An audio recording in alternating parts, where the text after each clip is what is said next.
Hey everyone, good to see everybody. Thanks so much for being here. Appreciate it. Another little late night stream. We're a little bit earlier than usual. It's a little after 7:30. I wanted to go live after my newest premiere and do a little promotion. So give an update on the Week in Horror situation, what that's kind of going like, and of course let's have some spooky time because it's the spooky season, and I like to look at spooky stuff and see if maybe we can debunk it or maybe we'll be surprised. You never know because there's all kinds of stuff out there.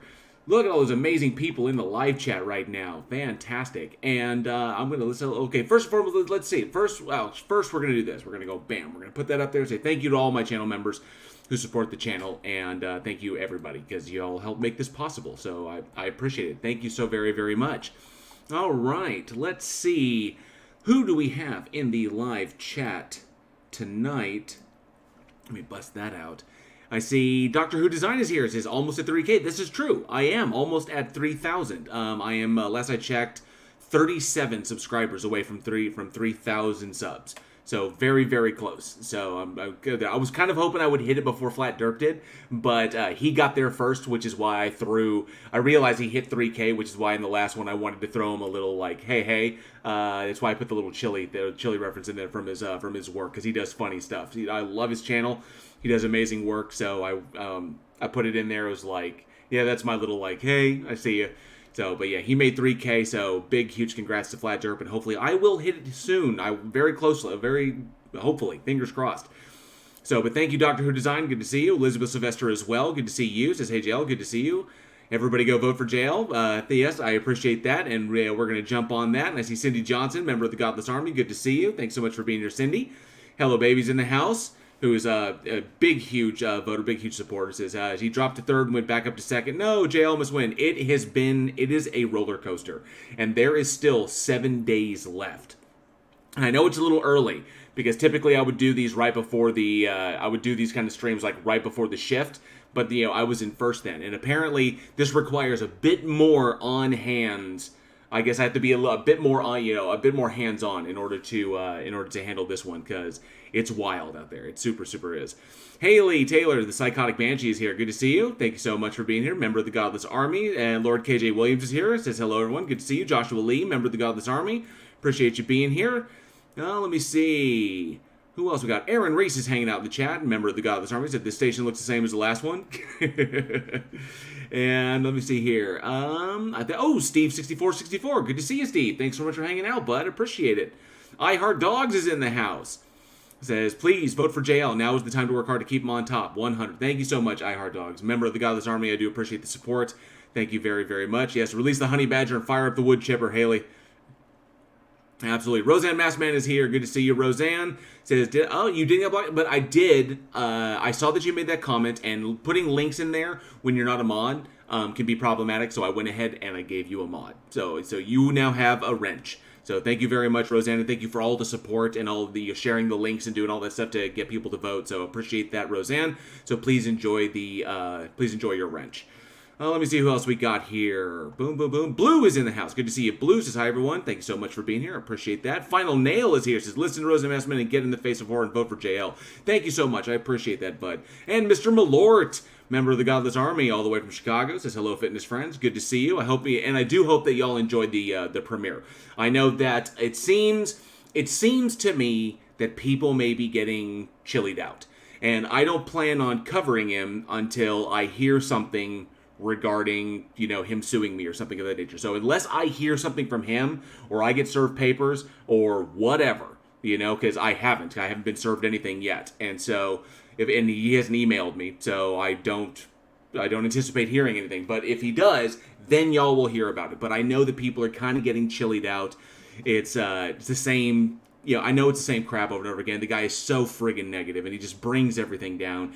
And, I know nobody really wants to watch it, if he's live streaming and then all of a sudden gets himself, like, really hurt. Nobody wants to see that stuff. So, I wanted to do some content that was different. That was my usual fare. And I have, actually, to give you all a heads up, that video about Matt Powell is actually going to be the first in a series of Matt Powell coverages because he started doing those short videos and they're really easy to debunk. So I'm tearing through them. I've got more on the way. So I hope you all enjoy those. Let me see. Ba-bum.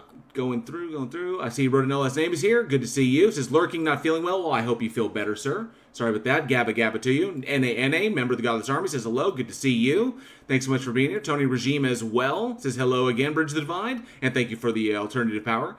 Appreciate that. And I see hello, baby. If I didn't say hi to you, I apologize. But hello, baby. Good to see you. Thanks so much for being here.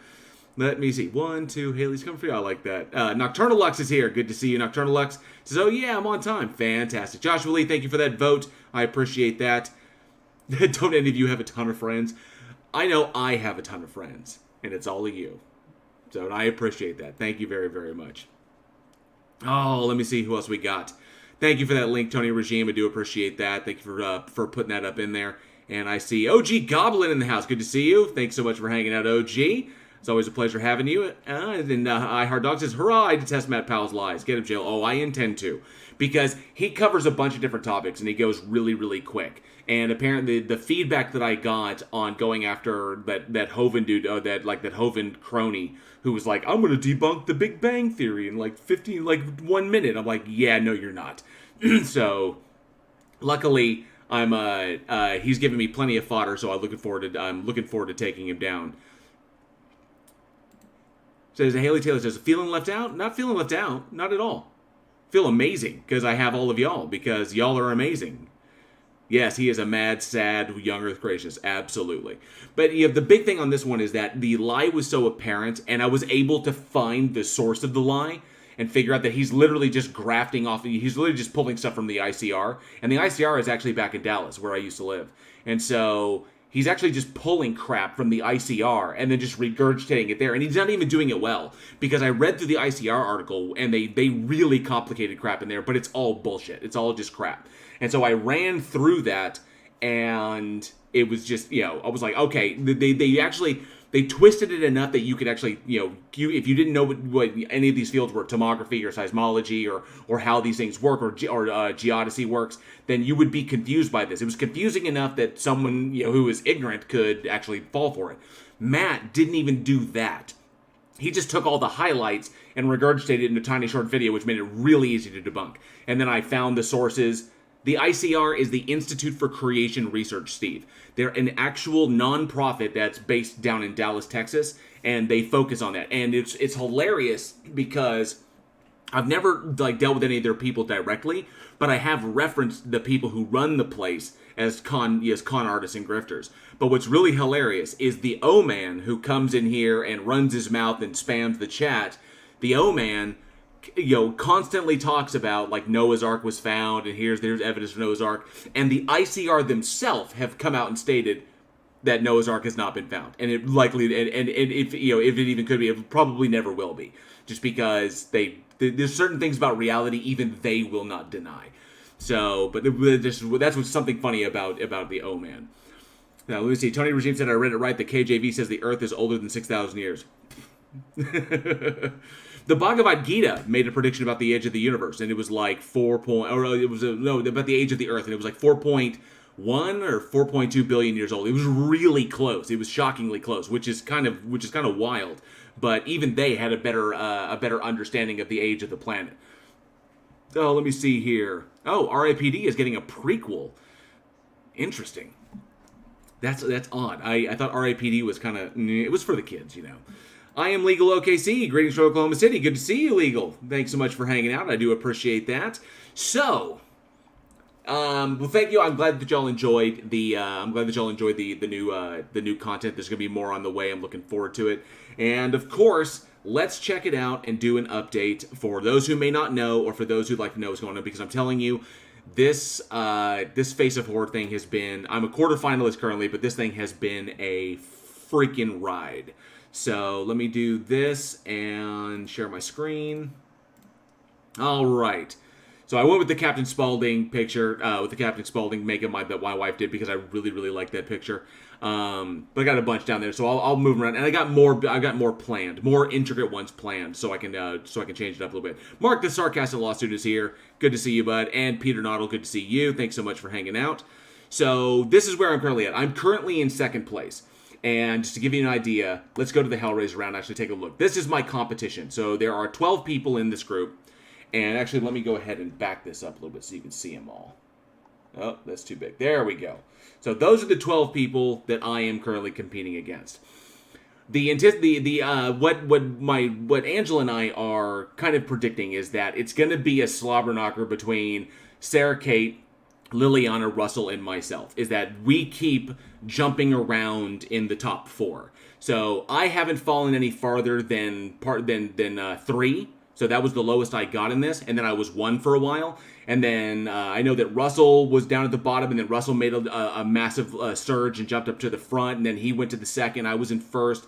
Then Liliana surged, and we're just all over the place. So this thing is a slobber knocker, and we keep bouncing around. So I'm imagining that, given these prizes, given what's available, people really, really want this. Hang out with Kane Hodder, 2 nights in the Silence of the Lambs house. Interesting stuff. So it's pretty slick. But what's interesting is that some of the thirst traps seem to be getting pushed down towards the bottom, which I'm really pleased about. But yeah, this is intense. And so the votes that are coming in are much appreciated for anybody who votes for me, and people have been putting those links in the chat. And so if we go to the dashboard, and apparently, that all the people that are in this are like the top 1% because of all the people that have been eliminated. So I'm really, really excited about that. But let me see, this is the profile. And then, so yeah, I am currently in second place. And let me zoom that back in. There we go. I'm currently in second place, and there are 7 days and 2 hours left in the contest. Semifinalist ends October 27th at 8 p.m. You can guarantee I'll be going live there. Jail has moobs. I wouldn't say they have moves. I say that I have rather sizable pecs. So, but, And yes, I Heart Dogs, it is a nail biter. It absolutely is. Mr. Lord says, what is a thirst trap? Well, a thirst trap is someone who makes you thirsty and essentially traps you. It's basically just hotties, Hotties who are just, like going to streams because they're getting votes because they're hot. So it's a thirst trap. That's pretty much what it is. They make you thirsty, and then you end up voting for them. Oh, yeah, I got moobs like Jagger. Josh Lee says, are you going to get a phone call during the stream? 7 days. Who knows? Maybe. That would be kind of interesting. Let me see. A sequel no one asked for a movie nobody watched. Wrote no last name. Absolutely. Hey, Alice Caffrey's here, member of the Godless Army. Thanks so much for hanging out, Alice. Appreciate that. Lord KG Williams says, see the picture? It has that irritating flicker. It does, and that's intentional. They do that on purpose. It's part of their, I guess, part of their effect, like the blood drops coming off of the quarterfinalist. It's just something that they do. Actually, as a matter of fact, now that I'm thinking about it, I think that's it refreshing. That it actually is on an auto refresh on their host site. So, yeah.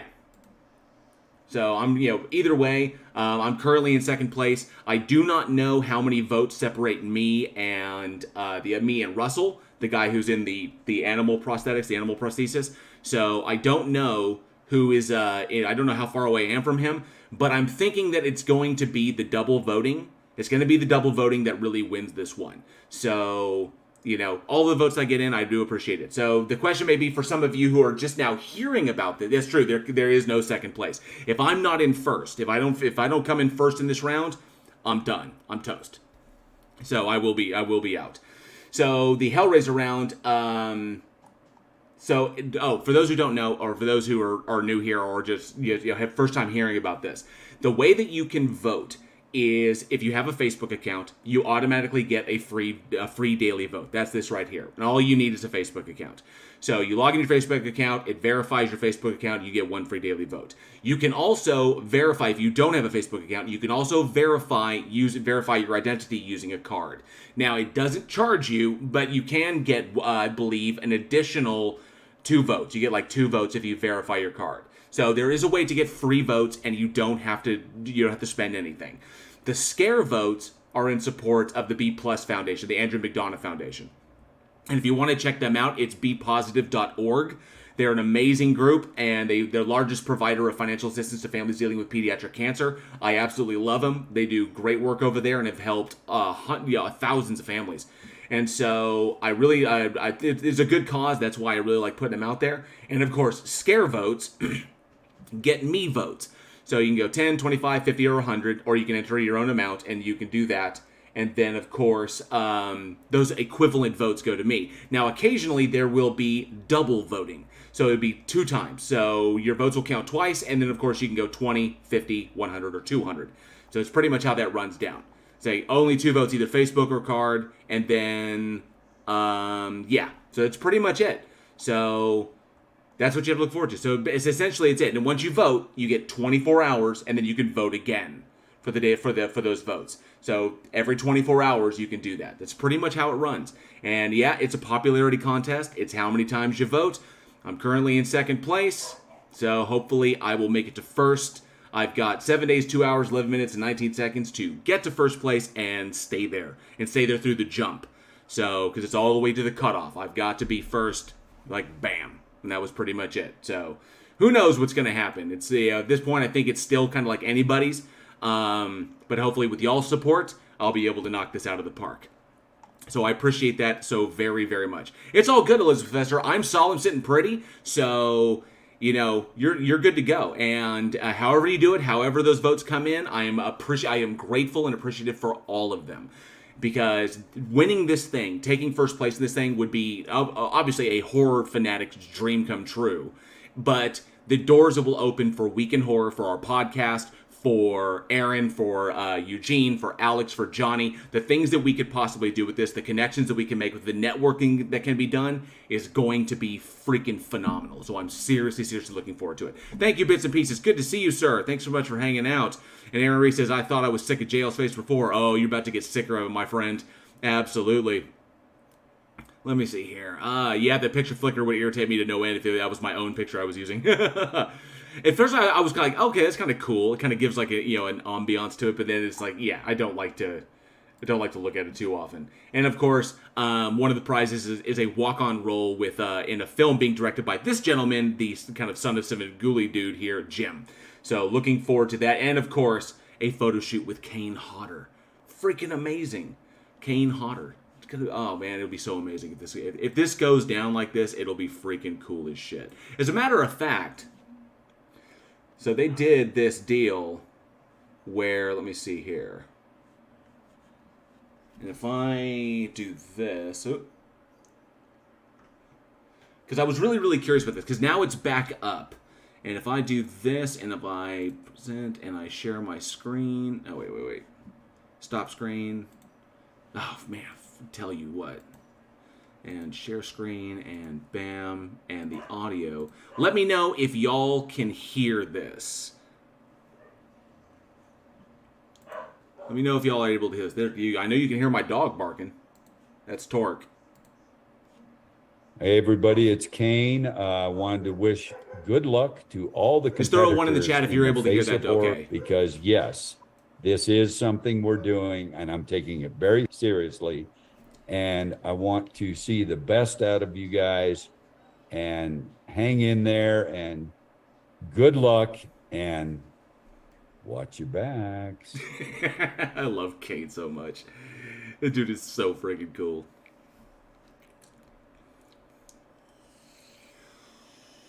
Only because it's something I loved as a child and still think it's a cool as hell monster, and not that different from the monsters that I like have Alex, played. He's in his garage, Aaron. My answer would be Frankenstein.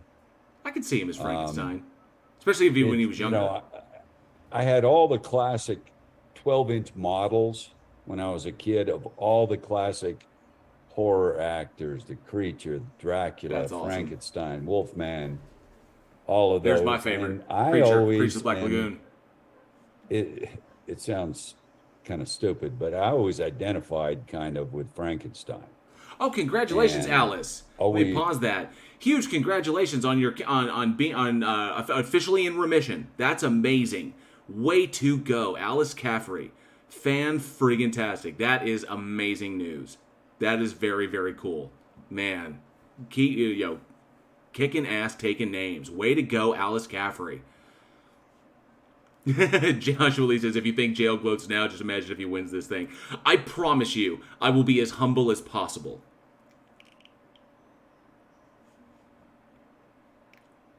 This is true, Nocturnal Lutz. It is Frankenstein's monster. This is true. Frankenstein was the doctor.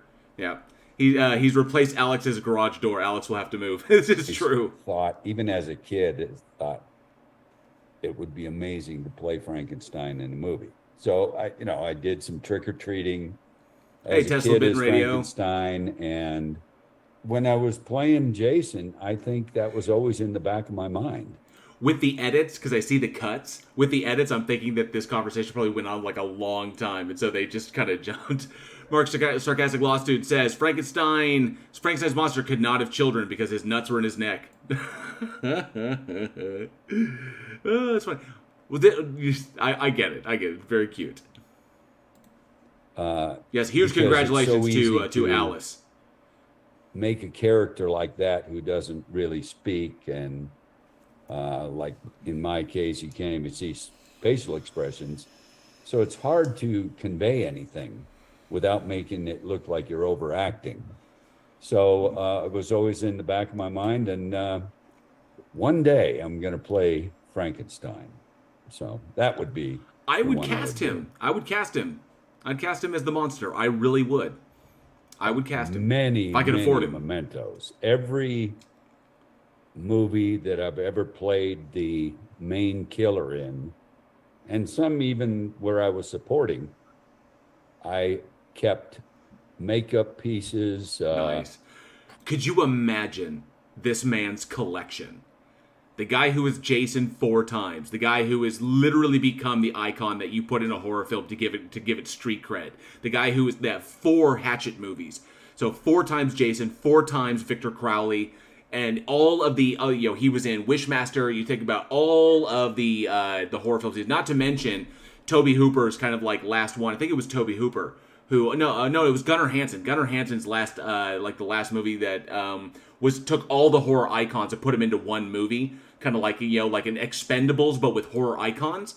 You can imagine what the man's collection would be absolutely insane. I could probably just sit there and just like look, at everything. Kind of like Guillermo. I've heard that Guillermo del Toro's house is absolutely amazing as well. It's like just a museum of stuff from that he's collected from around the world.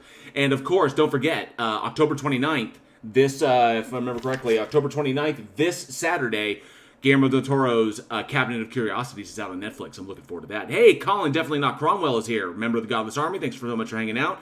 PhD Tony, good to see you, bud. Thank you so much for all of the assistance in helping me to craft that video by understanding what Matt Powell was screwing up all over the place. So thank you, Tony. I owe you so much for that. I appreciate that. Yes, Tesla Bitten. So my office, but like times 4, even higher than that. Absolutely. Props, Can't weapons, imagine what of his collection course, looks like. Especially from the Friday movies. I always made sure that I had one hero mask. We call it a hero mask because I wore one hockey mask throughout the film, and I kept it in my possession at all times, on and off the set. The hero mask is the one that's used for just shots. So like when he's walking around with it, whenever Kane Hodder was on screen and it was just non-action, no stunts, that's the hero mask. That's the one that's walking around that gets all the screen time. And then all the stunts, there's another mask that looks identical, but it's more durable and it's designed to take hits and to make sure that it doesn't fall off or the straps don't break. And that is the stunt mask. And then there was another mask that was done that was specifically done that would split apart. That was when Tina uses her telekinesis to snap the mask off his face. So, but the hero mask is the one that gets all the play. That's technically the one that's right there that I have on the big Jason statue. That technically would be the hero mask. And then all the other cool stunt masks. If I remember correctly, like the holy grail of Jason masks that ever existed. I have no idea where it is, but the holy grail of Jason masks was the hero mask. Was it a hero mask? I think it was a hero mask. No. I think it may have been a stunt mask. It was a stunt mask that lasted from 3, 4, and 5.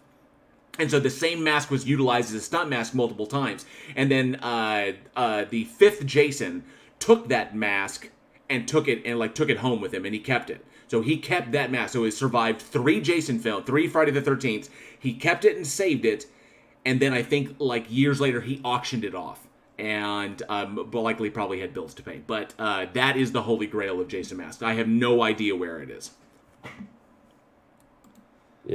If I was wrapped for the day, I put it in a camera case and took it back to my apartment or hotel, Of course wherever he did. I was. Damn straight. So I kept all my masks. That's amazing, the rodent. Freddy glove that I wore in Jason The Freddy Goes to glove Hell, from Jason Goes to Hell, yeah. Different machetes, weapons. I have my teeth that I wore for Victor Crowley. Nice. In 2 different Hatchet movies. I guess that's kind of nasty, really, but hey, it's something iconic from the character, and it's the dentures that I would snap in and look ugly as shit about. So That's amazing. I always kept many, many things because, it's a great memory. Fucking A. I know I have some movie props and stuff that I've done around here as well. Comfortable. Try to keep a little something from each one. I appreciate if somebody else thinks that, but I know I kept like a football jersey when I was a football player in a film. I kept I think a hat. The things are in storage. I've got things in the garage because I had to select. Well, I'd be very selective about what went up in the office. But tons of stuff that I've kept from over the years. But nowhere near what this gentleman has. Mine were just like little things I managed to make off with. I managed to get away with. Horror personality maybe, but I tell you what, the jacket that you've seen, my leather trench coat that you've seen with the Metallica artwork on the back, that has been actually used in a number of films. So I've used that several times, and so I'm pretty happy about that being screen used. And it happened pretty quickly. Hey, Angel Rivera, good to see you. 1988, when John Beekler made me Jason, and he's the one. Friday Nobody 7. else can take credit for it except him. And I wish he was still around because he was a good friend and the reason I ever played Jason. He had to fight with Paramount to convince them that I should play the character. The kicker, the big kicker. Oh, thank you, Logan Sandman. Good to see you, member of the Godless Army. Appreciate that very much. Yeah, smash that like button if you get a chance. It's wild. I don't so much really dig asking people to do that because I feel like I'm imitating Chili. Chili has ruined that. Chili has ruined that for people because it sounds so creepy. It just he's made it creepy to me. So in my mind, I'm kind of like, I don't want to come off like that. So I appreciate that, Logan Sandman, for asking that. I appreciate anybody who hits the like button. The big kicker that some people may not know about Kane Hodder, and the reason why he was able to Beekler was able to convince Paramount to cast him, was because Kane had a reputation as a stuntman who was willing to go above and beyond. And Kane, and he did a stunt in a previous film, I can't remember the name of it, where his body was there and he had to have his mouth filled with live maggots. And so he did a scene where he was like, blah, like that, but they were live, and he let his mouth be filled up with them, and it was a really gross and gory scene, but it was ballsy, and it was damn, like he really went there. He was sacrificing for the film, and so they were convinced by Kane's dedicatedness to his committedness to telling the story and to giving a balls out performance, that they were able to were convinced to cast him. Because they're like, we don't know him, and John just kept saying, you got to trust me, this is the guy. Yes. I don't know how he had that perception, but obviously you can't dispute that he was correct, because I'm the only one that did more than one movie, and I did 4 times in a row. 4 times after he got me in there. And he was robbed of FEJ. I get so pissed when I think about that. Fucking Ronnie Yu, man. I'm so it just pisses me off. And yes, Nocturnal Lux, you're right. It was Tony Todd. Those were, in the first in the Candyman, he had no problem being covered with the bees in order to pull off those scenes. He had no problem with it whatsoever. He said that while he was nervous at first, once it got done and they were going, it was like it's like they didn't even bother because the bee handlers knew how to do this and how to pull this off because there's an actual company that you can hire that specifically does this, uses bees in movies, especially for scenes like this. And he said once they got him on there and the bees just did their thing. They didn't bother him, and they were just like, just do your thing, like that, and no sweat.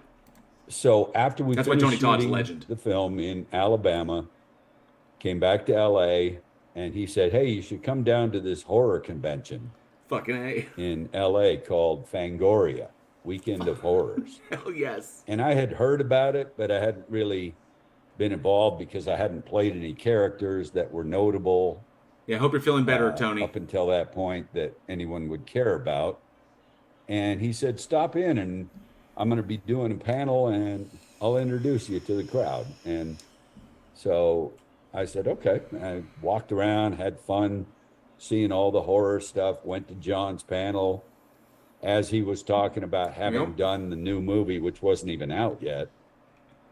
He said, "By the way, the new Jason is in the audience," introduced me. I stood up, people clapped. I sat back down and listened to him for a while longer. And then I left the panel to go walk around the convention some more.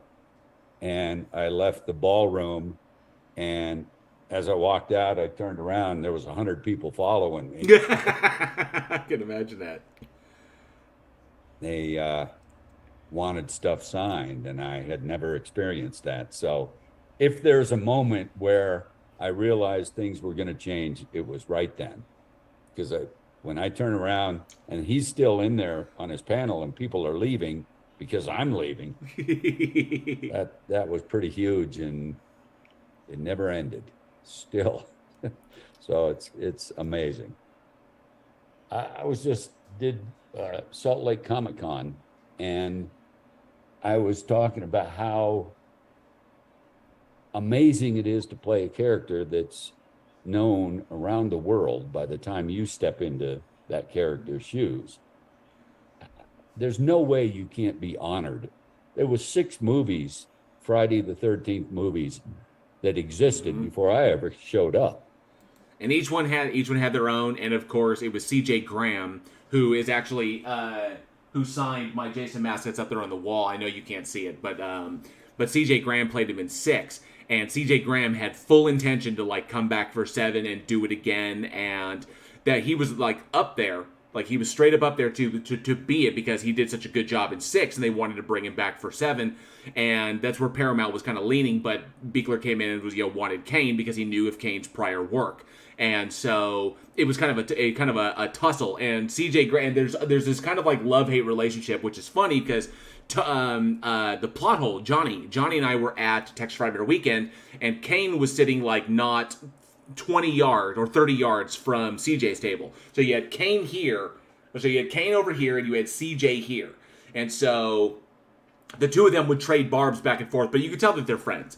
But that's because CJ was they recast Jason, they put Kane Hodder in there, and CJ was really, really bummed. And then he watched Friday the 13th Part 7, and he was like, oh, crap. He's so he begrudgingly be like, yeah, he did a really fucking good job. So the two of them kind of have this kind of rivalry going on because he kind of swiped it from CJ. So everybody knew the character already, and then when I started being able to talk about the fact that I'm now playing the character, fucking A, because they kind of kept it secret for a while, I still feel it was the biggest honor you could ever have, stepping into a role that is known around the world. It's hard to even explain, but that's interesting. Steve64, would Kane Hodder make a great Hannibal Lecter? He actually played in the movie that I mentioned was Gunnar Hansen's last film, and that was give me one sec, because I want to reference it. So Gunnar Hansen's last movie was his attempt at doing kind of a horror icon version of The Expendables. And it's Death something, if I remember correctly. Death House. So Death House came out in 2017, and it was written by Gunnar Hansen, who also had a cameo in the film, directed by Harrison Smith. And the film had it was an ensemble cast. It had Kane Hodder, Barbara Crampton, Bill Moseley, Dee Wallace, Tony Todd, and Camille Keaton. And I think it had several other people as well. It also had Felissa Rose, Lloyd Kaufman, Kane was in it, Sid Haig was in it, Michael Berryman was in it, Adrienne Barbeau was in it. Just a cavalcade of horror icons. And so that was Gunnar Hansen's attempt to kind of do that, to kind of like do an Expendables with horror icons. And the premise is that this group goes in, they're checking out this prison for like the worst of the worst. It's like this underground off the books prison, and all of the inmates are horror icons. And so they're going in, and then the worst of the absolute worst was played by Kane Hodder, and he turns out to be kind of like this Hannibal Lecter style mass murderer dude who is also he's functional and everything, instead of like homicidal maniacs like everybody else. And so he winds up being the means for everybody to get out. So he kind of leads them on their escape to keep them safe. And plus he's a complete total badass. So, but Death House, if you ever get a chance to check that out. Let me see. Logan Salmon says, Hannibal Lecter, no one could ever think Heath Ledger could be scary. Then there's the Joker. Damn straight. And I will say this, Mads Mikkelsen was pretty fantastic as Hannibal. I loved that show. I thought he was brilliant. Lawrence Fishburne was fantastic. I loved their fights. It was great. And then, of course, I really enjoy, of course, Anthony Hopkins, just seminal. And then, of course, just that sequence between him and Jodie Foster when the camera's looking, when they're looking directly into the camera, going back and forth. Oh, just whew.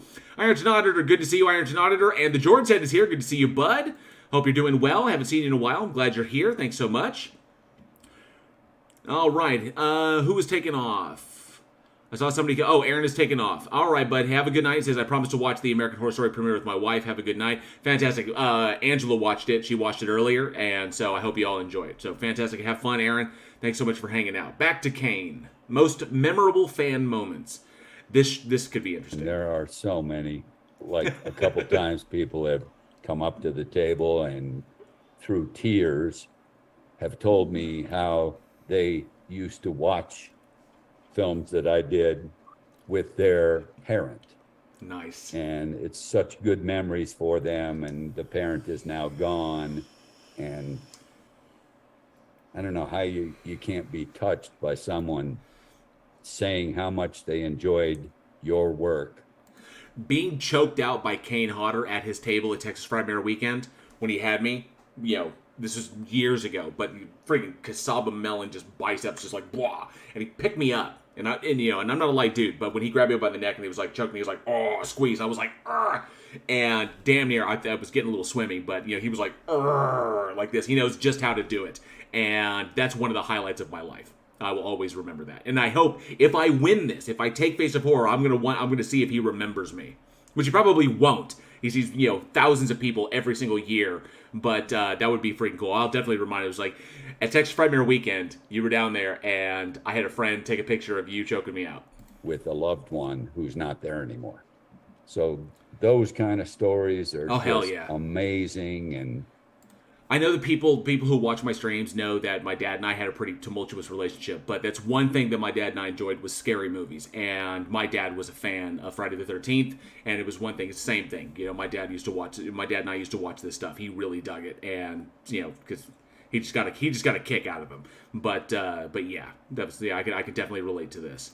I don't know why, but people that are fans that happen to have some kind of mental disability of some type or whatever, that often they are not that comfortable being in public and talking to strangers and stuff like that. I've gotten the best response from people in that situation where a family member will say they've never seen their loved one interact so much with someone they don't know very well. Nice. And I'm telling you, that's the beauty of the horror genre. That's why this genre is so amazing. Because unlike other stuff, this genre brings people together, which is why I love it so much. It is one of the tightest, most tightly knit communities. It can be tough to get into it, But once you're embraced by the horror community, you're pretty much forever embraced. You know, everybody is accepted in. You know, it just requires a love of horror. It doesn't matter what kind of horror, because horror takes all forms. But I love this community. It's absolutely amazing. I've never felt more at home than when I'm at a horror convention. That's just huge that you can have an impact on someone like that just because of what you did for a living and how they reacted to it. And it's probably the best part of being in a position like this is, you know, talking and meeting with people and having some kind of positive effect on their life just because they enjoyed my work. That kind of stuff is so rewarding. There are dozens of stories that have happened over the years, and I just feel very fortunate to be in the position I'm in and happy to make someone else happy. He's into the paranormal. As I a actually didn't know kid, this. I was always interested in the paranormal world, He may not like that. He may not like that I debunk stuff. as we called it back then, ghosts, and just the idea that maybe ghosts exist. And it was Alternative fascinating energy to me. It never really was scary. Even as a young kid, I was more interested in knowing why this is happening instead of being scared that it's happening. Nice. And so I don't think there's any moment in time that I could pinpoint where I said, wow, that is cool. I'm going to investigate or look into. Dude, could you imagine going on a ghost hunt with Kane Hodder? I mean, you're not gonna. I mean, I'll just say it here. You're not gonna find anything because like that. But could you imagine being on a ghost hunt with Kane Hodder? That would be the fucking tits. Streaming Cup of Reason. Good to see you, bud. Says Morning Bridge Divide. How are you, mate? Good. Hello, folks. Good to see you. Thanks so much for hanging out. Member of the Godless Army. I appreciate the support. And Nocturnal X says, I was never afraid of ghosts as a kid. It was nuns that scared me. Oh yeah. Angry penguins. To this more. The thing with paranormal investigating, in my opinion, is everybody wants to have a story to tell.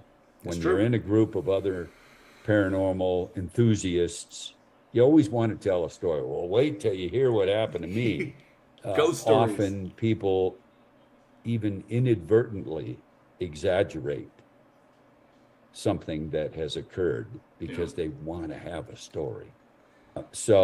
Hey, H. Espery, good to see you. We talked about this. If anybody was hanging out and saw the stream I did, or the stream I was on with Prime Red, when Prime Red had me on his channel, he's talking about exactly that. It's literally, it all comes down to storytelling. It harkens all the way back to our primitive days, huddled around campfires, telling stories, and dealing with these things that terrified us and made us afraid, every single day. And this is how we reconcile those emotions, how we reconcile, our place on the planet, with how we reconcile our fear of the unknown. It is exactly what it is. That is literally the heart of the horror genre. I'm always very careful about that. And the only way to ever feel uncomfortable in a paranormal investigation is to go to the worst, most active, scariest place. Like Waverly Sanatorium? Whenever you have somebody else with you, it's not nearly as unsettling. So I always go to the most active, scariest place where people don't even want to go anymore and stuff like that, and just take a camera and a voice box and stuff with me, and then just talk and see what happens. Hey, Lori Marie, good to see you, member of the Godless Army. Thanks so much for hanging out. And that's intriguing. Could you imagine being a security guard and, you get a call that somebody's wandering around some abandoned place or some place to close off, and the security guard was like, who's checking here? And it's fucking Kane Hodder with an a voice box and an EM detector. It's like an EMF detector. It's like that would be fucking hilarious. Any advice on breaking into the horror industry? Well, it depends on obviously what aspect of horror they want to get into. But I would always suggest don't focus only on horror, because you're limiting your possibilities. If you ever get a name in a certain area of filmmaking or whatever it may be, then you can start to specialize. But why narrow it down so much? I mean, you might always have in the back of your mind that's your favorite genre, which I did, but I never focused on just getting into horror. I wanted to do stunts, as you know, and He's absolutely right, and that's essentially that kind of like that's my experience. You see, he's literally talking about what I experienced that very thing when I started writing, and I realized that I had to write more than what I was normally writing. So when I branched out, started doing comedy, started doing romance stuff. When I started like really branching out, not doing just straight like gore horror or something of that nature, doing cosmic horror, doing weird stuff, psychological stuff, and when I started branching out doing that, that's when I started getting more work. Is when I broke into other genres and started to do like that. Like the first gig coming out the gate was a comedy that I wrote. That was it was okay. It was serviceable, but I'd never written comedy before. So it's all about taking that risk and writing into a field that you may not be totally comfortable with, and then just learning. And then the more you do, the more you're able to touch on. Eventually, you can finally start. People will begin to trust your work because they see it's successful, and then you'll be able to start writing for the genres that you want, or acting in, or directing, or anything of that nature. Hey, nobody, good to see you, bud. Thanks so much for hanging out. I appreciate that. This is true. Yes, I have written romance. I have. that It's went very really cheesy. well for many years, and then the horror started. So it's an amazing field, and if you happen to be a fan of it, that's even better. Favorite way to see Jason defeated. Oh, Nice. interesting. Favorite way of seeing Jason defeated. Never a fan of Jason being defeated, but there has been some pretty effective ways. Drowning or thinking the character drowned is fairly effective. And I would say more that not necessarily a favorite way of being defeated, but being battled. Like one of my favorite physical scenes with another character is with Julius on top of the roof, where he's a boxer, so he thinks, The only hats off to Julius, the only one to ever shoot the fade with Jason Voorhees. ah, I'll kick Jason's ass. And so I let him punch himself out and then punch his head off. So I thought that was kind of 2 interesting, points. and people still love that scene. Fucking and love then it. being ambushed by the FBI, Oh, and yeah, Jason Friday goes 9, to yeah. hell, and Jason goes to hell. blasting with all those bullet hits and explosions and stuff. And Jason Goes to Hell was the most difficult of the 4 that I did. Really? As far as the makeup and stuff, it was so incredibly hot. Everything is hot. But for some reason, that one was just so much harder to work in that every time a violent scene came up, I was ready to show some violence. And Nice. then probably the favorite way of battling Jason was with Tina and her mind. Fucking A. Which is why that movie is still my favorite. The sequences, and this is a wonderful thing to tell, that when you're watching Friday 7, and you see it, hey, Jeff Sanders says, how's it going, JL? Heard about you on Irish Team, enjoying your videos. Thank you so much, Jeff. I appreciate that very much. Thank you. Steve64 says, your romance may not be any more cheesier than the Hallmark Christmas movies. It's up there. It's pretty cheesy. It's pretty cheesy. George says, those 2 scenes prove that even the worst Jason movies have something to offer to a fan of the series. Absolutely. They absolutely do. Hey, Plot Hole, good to see you, bud. Thanks so much for hanging out, man. I appreciate that. As a matter of fact, let's see. Let's do this. Okay, so what I'm going to do... Actually, yeah, dang it. do. Mainly because the look of Jason I thought was terrifying. And that's all John Buechler's design. Nice. Out of all 12 films, I don't think there's any one that. Oh, like I was saying before I interrupted myself, in 7, if you watch that movie, you can tell Kane is a master of emoting with his body, because he's got no voice. So he was technically giving Jason his voice. And there's moments though, like when Tina will do something that will frustrate him, and you can see that come out in his actions, like when he blocked the door with the sofa, or when something gets thrown at him, and it'll just be, or when she wrapped the cable around his neck, and he was like. That frustration comes out, and it was just brilliantly done. So, and it just puts a whole spin on the fight that just was absolutely amazing. So, if you look at that, and he's talking about the design of the character, when you talk about like the exposed spine and like the flapping patella off of him, and how it was all rotted out and everything, was absolutely brilliant. So, it took everything that was great about 6 and just ramped it up, like the decay and the destruction, because he'd been underwater for so long. Just looked fantastic. Had more effect on Jason than Tina. Yeah. Constantly dropping a roof on my head, setting me on fire. All this stuff that she made happen with her mind. It was the most effective battling of Jason ever. It'll always be my favorite film, just because of all the stunts and what the makeup looked like. And plus it was my first attempt at playing the character. Nice. I avoided saying this for many years because it made it. If I heard somebody say it, I would go, "Oh, Christ," and roll my eyes. But I felt like I was born to play Jason.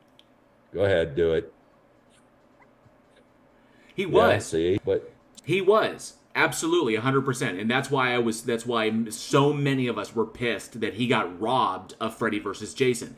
That should have been Kane Hodder versus Robert Englund. That's what that fight should have been.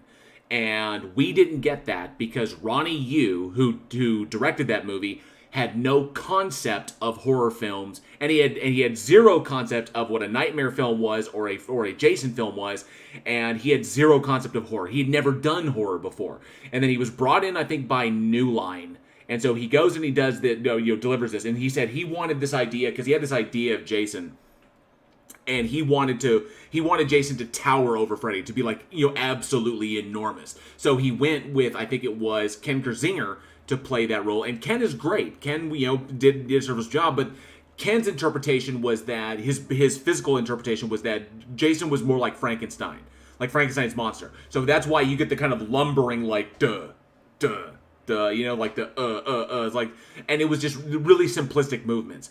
Kane would have brought a level of physicality to the role that would make Jason really terrifying, and would have made for some great fight scenes between him and Robert. And I think that was completely lost because Ronnie Yu did not have a grasp on what the horror fandom wanted, and of course what horror actually is, and what the stories the stories to be told, and of course what Jason was supposed to be. And so we got this lumbering Frankenstein Jason that that was Ken's interpretation. That was all good. But he was absolutely right. What should have been plot hole, you're right. It should have been the absolute pinnacle matchup between Robert Englund and Kane Hodder. And we missed that opportunity. And what's wild is that everybody blames each other in that. So like New Line blames Ronnie blames New Line. Or us is like new. Everybody, it's like this whole like everybody pointing the fingers at everybody else as to why it was messed up and why people were so pissed. And so he's like, "Oh no, it was them, man. They did it like that." And it's like, "No, it was his decision." And it's just you have no idea. But I will blame Ronnie Yu because oftentimes in productions like this, in films like that, when it comes to a particular actor, the director is often it really depends upon what hill the director is willing to die on. And the hill I would have died on is we have Robert Englund. We need to get the dude who's played Jason 4 times in a row. We can make him look bigger if we need to, but we don't because Kane is bigger than Robert Englund. So that would have been fine. In camera trickery would have been able to make that. Would have been able to pull off what they wanted, but no. That's not what we got. And so it was just lazy. Yes, I will put that shit firmly on Ronnie Yu's plate and be like, you did this. This is your fault. I will blame him because the buck should have, when it came to casting your 2 monster leads, the buck should have stopped with him. Forget all your teeny bopper CW characters that all the cannon fodder. Cast Kelly Rowlands, I don't give a fuck. He fucked up when he did not draw the line and say this has to be Kane Hodder. He didn't. He screwed up bad time. So I put that shit firmly on his plate. Just the character, the movements and stuff, always felt like I wasn't acting. It felt right. And so you can see why I avoided saying that for many years. When you're in, I haven't watched this video yet, so that's why there's some things that I'm kind of like, I didn't know he was into paranormal, but I wonder if he'll bring up the time when it was on Friday the 13th Part 7 and he was in full getup. So I think they just got done doing a scene, and so he was walking back to the makeup trailer to begin the deconversion, to get de-makeuped. And so he was walking back, and he had to walk through the woods. So it was like this big, huge wooded area, and the trailers were kept way off. And so I think he said he had like a pretty decent hike to get to the makeup trailer, and he had to like walk it back when he was in full makeup, full attire. And it was always at night. And so one night, apparently, he was walking through the woods, and he encountered a local who did not know what was going on, who didn't know that there was a movie being shot. And he's in full Jason getup, and just they encounter each other in the woods. And he said it was something like, it was like straight out of the movie. And the guy like saw him and like froze, and then Kane like made a motion, and the guy like just hauled off and just took off into the night. And so he got a chuckle out of it and went back to the makeup trailer, and then the rest is history. But apparently that was I wonder if he'll bring that up. He may not, but that's a story that I heard that I think would be hilarious. A makeup like that, which is incredibly uncomfortable because not only do you have latex head to toe glued on your head, and then a full bodysuit, very uncomfortable. You got 3.5 hours of makeup before you start to work. Yeah. So 3.5 hours makeup, 12-hour shooting day, hour and a half to take it off. You don't have much time to relax. Yeah. And it's almost every day. But when you're in that situation, plus like with Part 7, for instance, one eye is covered with the makeup. I can't even see out of that one because it's supposed to look like the eye is missing. So no depth perception. So it's covered. The other eye has a yellow lens in it. Yeah. So you can't see for shit. Then you put the dentures in, which means you can't talk and barely drink any fluids without taking them out all the time. So it's very exhausting. It's fun as hell. Don't get me wrong. I've always loved it, but it's exhausting and tedious. So I would do things in the makeup to try and make the other actors break character. And they'd get pissed off because then you had to reshoot it again, but I'd be entertained. If I was face to face with somebody or very close to them, grabbing them or whatever, and they're about to lose their life, they're scared as hell. I'm very scary and angry, and I would, without necessarily the cameras picking up on it, I would get in close to them. And because I have the hockey mask on, I could talk and you would never know that I'm saying anything unless you're the one I'm talking to. And I would say, I just farted. And it worked many times. Take it easy, plot hole. I have to piss or anything. Just anything to try and hey, Clive, well, good to see them out of their character. And again, they'd get pissed off, and then the scene amazing. would go better because they're now mad at me for making them break character. But I only did it for my own entertainment. That actually kind of drags you. Like, you imagine he did something like that to in the scene when he was when the girl opens the door and she's like "fuck you" and opens the door and he's standing there, is like thunk, and then throws her behind the TV and straight out of continuity. So, which is one of my favorite, one of the best kills in that thing. I mean, the sleeping bag kill in 7 is bar none the absolute best. But that was just a great one because it's just like "fuck you," thunk, and you're gone and you're out of here. And I imagine because she was so pissed, she was so mad in that scene. He may have done something like that to her. And just like, again, for many years, I never talked about the fact that in Times Square, the famous scene where I kicked the boombox, I always, when I'm playing the character, it might be a minor thing, but my feeling was Jason would never look down where he's walking because I thought it weakened the character. He doesn't need to look at anything except straight ahead. So first take, kicking the boombox, I'm just walking straight ahead. I kick it off the box and I trip over the fucking thing. And which is so why I he got did mad a and double we take. reshot it. And nobody ever saw that first take, but it was pretty funny. I was laughing too. Even though it made me mad, I was still laughing. Which is why you notice if you watch 8 and you go back and watch that scene, he actually kicks it twice. So, because he'll kick it, and then there's like a second kick that he does right before they cut. So it's like boom, bam, and then they cut. Oh, no, it wasn't a cutaway. Before the camera shifts, because the camera pans over and captures the gangsters when they're all like, they pull out their blades and everything. Hey, Titan Uranus, good to see you. Because I do have a sense of humor. Things happen sometimes, and you can't avoid it, so you have to make the best of it. One other one, I'm not sure if I talked about it before. On part 7, we were in Alabama and shooting all nights, of course, so it's 2 a.m, and I have a little bit of a break. I can go back to my trailer and relax a little bit for like half an hour because I'm not in any of the shots. So there's a trail through the woods. Yep. Again, okay. 2, 3 o'clock in the morning. So he was on break, not they hadn't there's finished. There's a trail okay, gotcha. I can cut through to get to my dressing room. And I'm walking on the trail. It's kind of cold, so I still have the hockey mask on. And I see somebody coming the opposite direction thinking, oh, it's a crew member. And then I look, and it's not anyone I recognize. Just a local. Yeah. So I'm thinking, who could this be?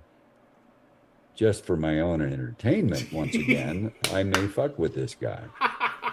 And he stops on the trail, looking straight at me, and asked me a question I found incredibly stupid. I'm in the entire costume, hockey mask and all. And he says, excuse me, are you with the movie? So I stared at him. He's looking around. And he's got that deep chest breathing. Nobody's anywhere near. And he says, you are with the movie, right? And I did the head tilt and then lunged at him, and he took off running. Nice. I never saw him again and forgot about it. He chased that dude out of continuity. Nice. John Beekler says, hey, we were supposed to have a visitor last night that one of the local cops was coming by to visit the set. And I was like, oh, I have no idea. I never saw him. That's amazing. The boombox scene, one of the actors in that scene I've become friends with in the past few years. Even though we shot that movie in 1989, he came by and said, you don't remember me, do you? I said, not really. I was one of the boombox guys. And I said, oh, that's cool as hell. I mean, nice. Every horror fan that knows a Friday movie knows that scene, and that's kind of cool if you were involved in it, I get pretty far into character because for me, when I watch a performance on screen where I really invested myself into that character, I like it much better. And to me, it's much more effective. So I will do a lot Good of one, Lord. things like, uh, oh man, banging my head against a wall right before a violent scene. I'd never thought about the actors that might be watching me do that.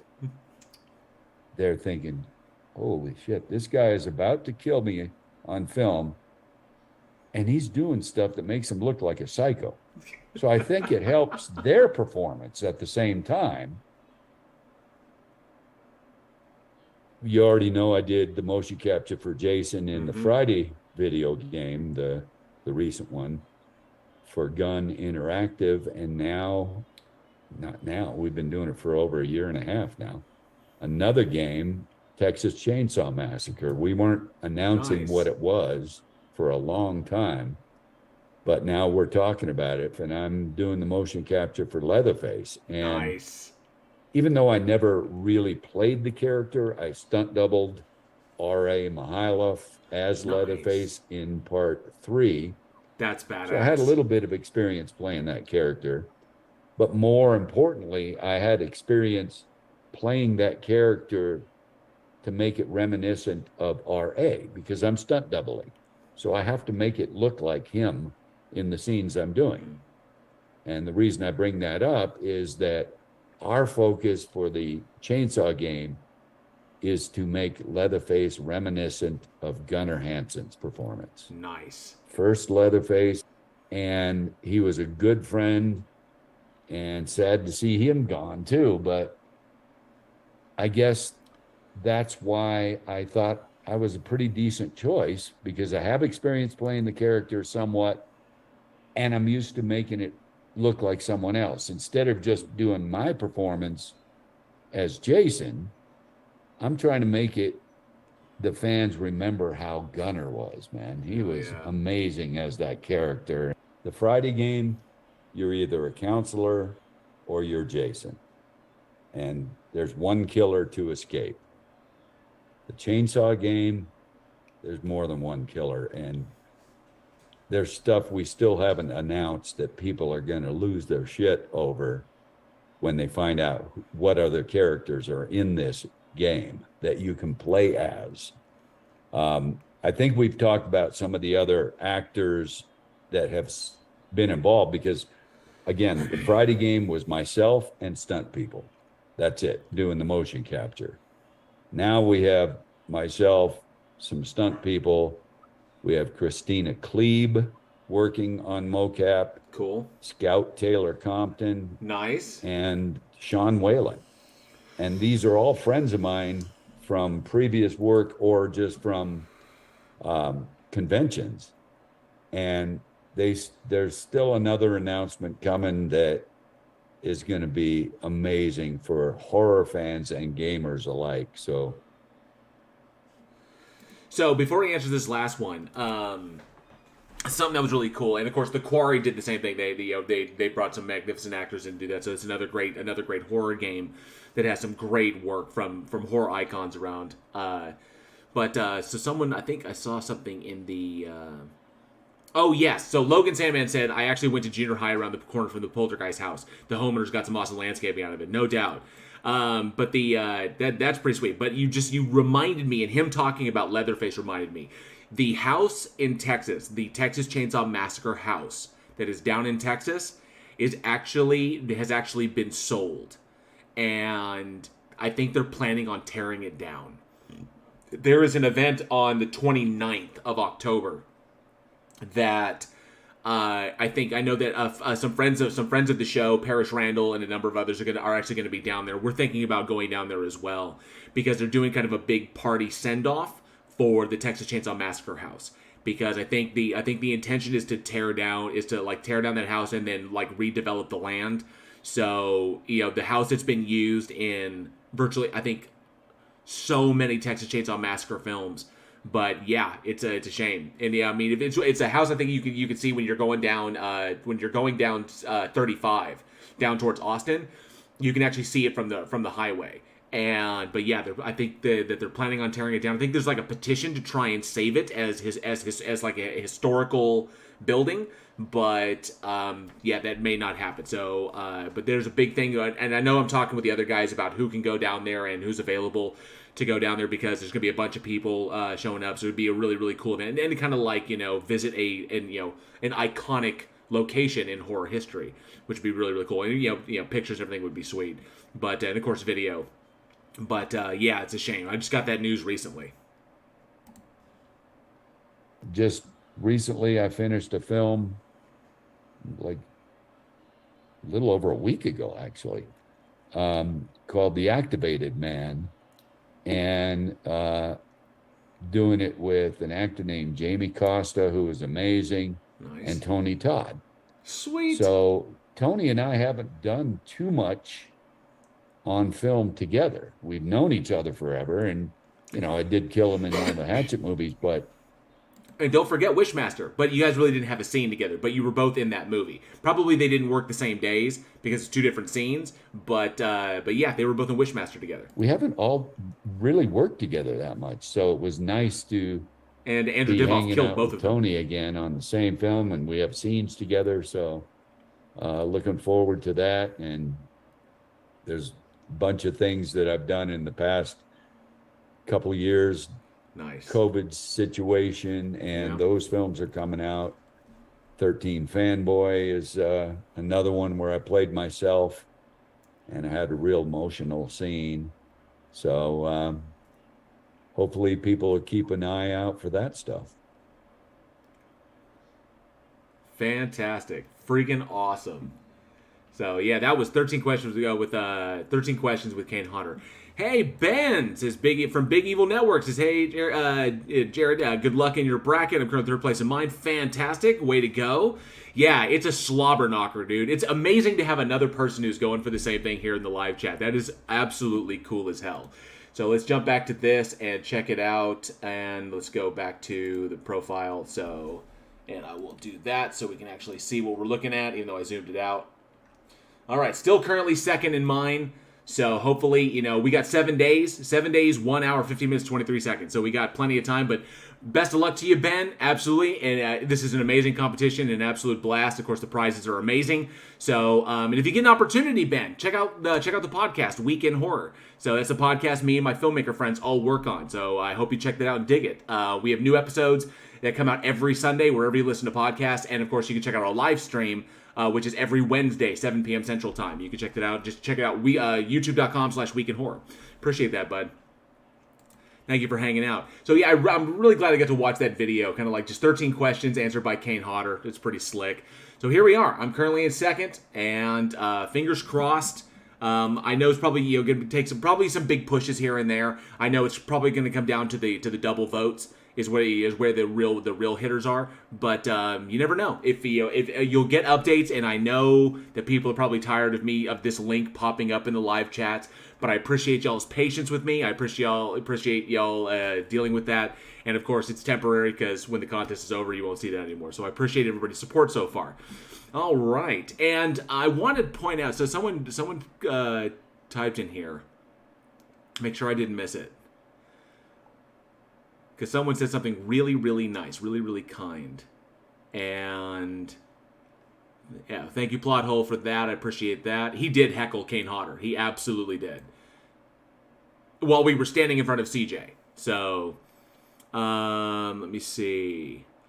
I know that Elizabeth had a question regarding the voting. So, okay, so, thank you, Logan. Appreciate that. Have a good one, since I'm voting my ass off. Thank you very much, Logan. I appreciate that big time. So, Elizabeth, to explain this, to just run it down really quick.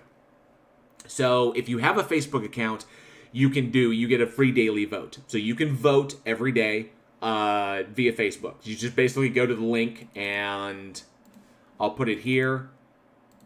You can go to the link, and then you can vote it. So, you already know about that. Now, there is a verification deal that you can do that... Oh, thank you so much, Alice. I'm pretty to blackmail my kids and grandkids to vote for you. I know that Angela has gotten her mom in on it, too. So, I appreciate that so much. So, if you verify using a card, it doesn't charge you, and you can get an additional vote. So, I know you can also vote that way, so you can get additional votes. Now, for the scare vote, Okay, that's where you will do that. So with the scare vote, you can do additional votes, and you can actually do increased amounts, which is the 10 votes, 25, 50, and 100. And then on double days, you can get 20, 50, 100, and 200 votes. So by donating that amount to the B Plus Foundation, which is the Andrew McDonough Foundation, an amazing group. And like I said, but it says to avoid the exactly. So it's because it's not going to I don't believe that it charges you. So you don't have to worry about that. So yeah, just but that's only if you make a straight donation via the bottom scene, like right here. Only if you make a donation via this, like right here, the 1025. Only if you use this will it charge you. This is where you do the donations. But up here, just using this does not charge you. Okay, so there is no money required in order to vote. That's only if you want to get the bonuses by making the donation and getting the equivalent votes for however much that you donate. So not a problem. My pleasure, Elizabeth. Glad I could sort that out for you. Now, someone mentioned it. I looked up to check it out. Someone mentioned it, and unfortunately, I missed it. Someone said I think it would be really cool. Oh, someone messaged me on Discord. I will say that. So. Doing a live stream at the moment.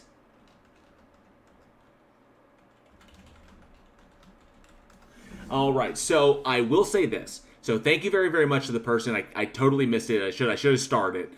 But thank you so much to the person who said that I could make a good horror film. So, and I appreciate that. And if you would like to see what... Because I mean, as far as acting goes, I've played some creepy characters and stuff. But, that was years ago. I have no idea where the footage is. But I started leaving spiders alone after I read Triple Xaholic. Nice. So I can show you something that I wrote that got produced, if you would like to see that. I can do that. If you're in the live chat, if you would like to see something that I wrote that Eugene directed, I can show you that film. It's a short film. It's technically a proof of concept. So I can show you. Oh, it's just Tony Regime says you play a creepy character in real life. Thank you so much. I appreciate that. So, but I can play that for you, and you could watch that, absolutely. But before we get to that, who wants to get to some creepy stuff? Hey, Robert Biter, good to see you. Thanks so much. So yeah, but before we get to that, I have some creepy stuff that we can watch, and we can see if we can debunk. So who wants to see some creepy stuff? You want to see some creepy stuff? Some footage? Let's go. Let's actually go big screen, and I'll go little, so we can look at this. So I found these, and I had to like, it's so hard finding footage that is uncut, that, that doesn't have like, commentary all over it or weird stuff. So I have several that we can watch, and we're going to try and take apart. I was actually going to invite Johnny. As a matter of fact, you know what? He may be working, but that boy needs a break. That is what he needs. So what I'm going to do, I'm going to send him the link. And I know that Aaron is watching American Horror Story at the moment. I'm sending Johnny a link. So if he wants to pop in here and chat it out. Is that a cannon pointing? Yes, that is a cannon pointing out the window. So here we go. Creepy stuff. Let's check this out. So I know that there's not a lot of... I think that the context will come up on the screen. So let's take a look at this.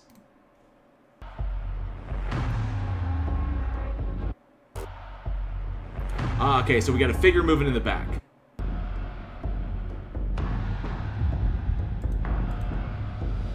Okay, let me pause this because I see the banner's kind of in the way. So let's move the banner so we can actually see what the hell we're looking at. All right, so this is believed to be the ghost of Admiral Nelson's wife aboard the HMS Victory, walking right there.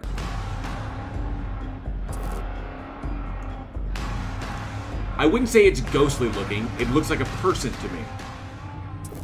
I don't think she's walking through a wall. Let's take a look at it again. Okay, so someone walked by.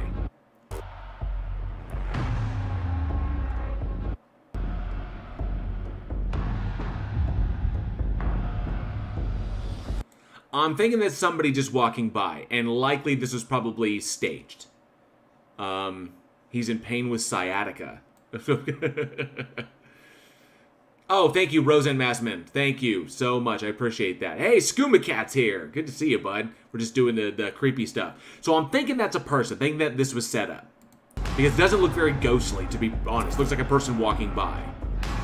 Right? You can even see, yeah. So, doesn't look like an apparition. You can see the entire person. And it looks like, I'm thinking that this was staged. All right. What do we got next? Ooh, convinced the ghost of her miscarried child is haunting her home. Okay. Ghostly face on her crib cam. Okay, so this is obviously a very low quality camera. And it's recording at night, which makes it even worse. I'm thinking that this is likely pareidolia. There's most likely something that's there that the camera is only picking up, because look how dark it is around it. So I'm thinking that this is actually something probably on its side that happened, and the ghost was wearing boots, which is interesting. So yeah, so I'm thinking that this is probably just misidentification. There's something actually there, probably blanket or something that where the light is only hitting enough for the camera to pick up, and it's making the shape of a face. Trick of the light and bad camera is what I'm thinking this is. So misidentification. In fact, the closer it gets, the kind of... Oh, Tony Regime says, the dress is wrong for the period to be Horatio Nelson's wife or mistress. Interesting. Very interesting. So I'm thinking, and the closer it gets, I think you can begin to kind of tell that this is misidentification. This is pareidolia. So yeah, it keeps getting closer and closer. I'm thinking that there's something there that is being misidentified as face because of the angle. Yeah, it's shadow. What do we got next? A female servant was captured at a pallet. The ghost of a female servant. Oh, that was quick. Come on.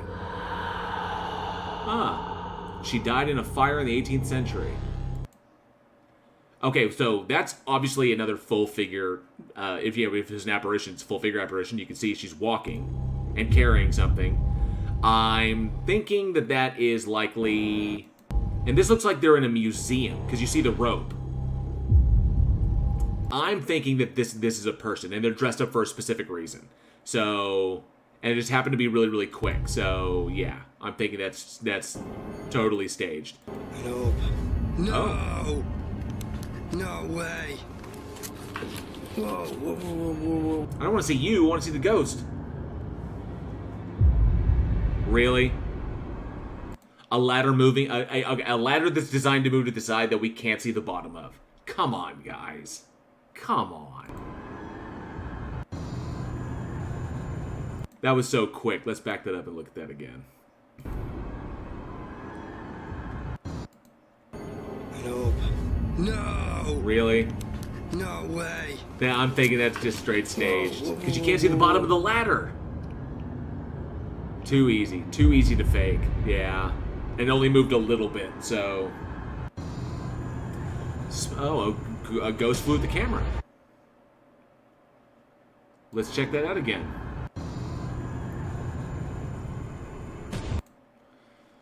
So something went by the camera.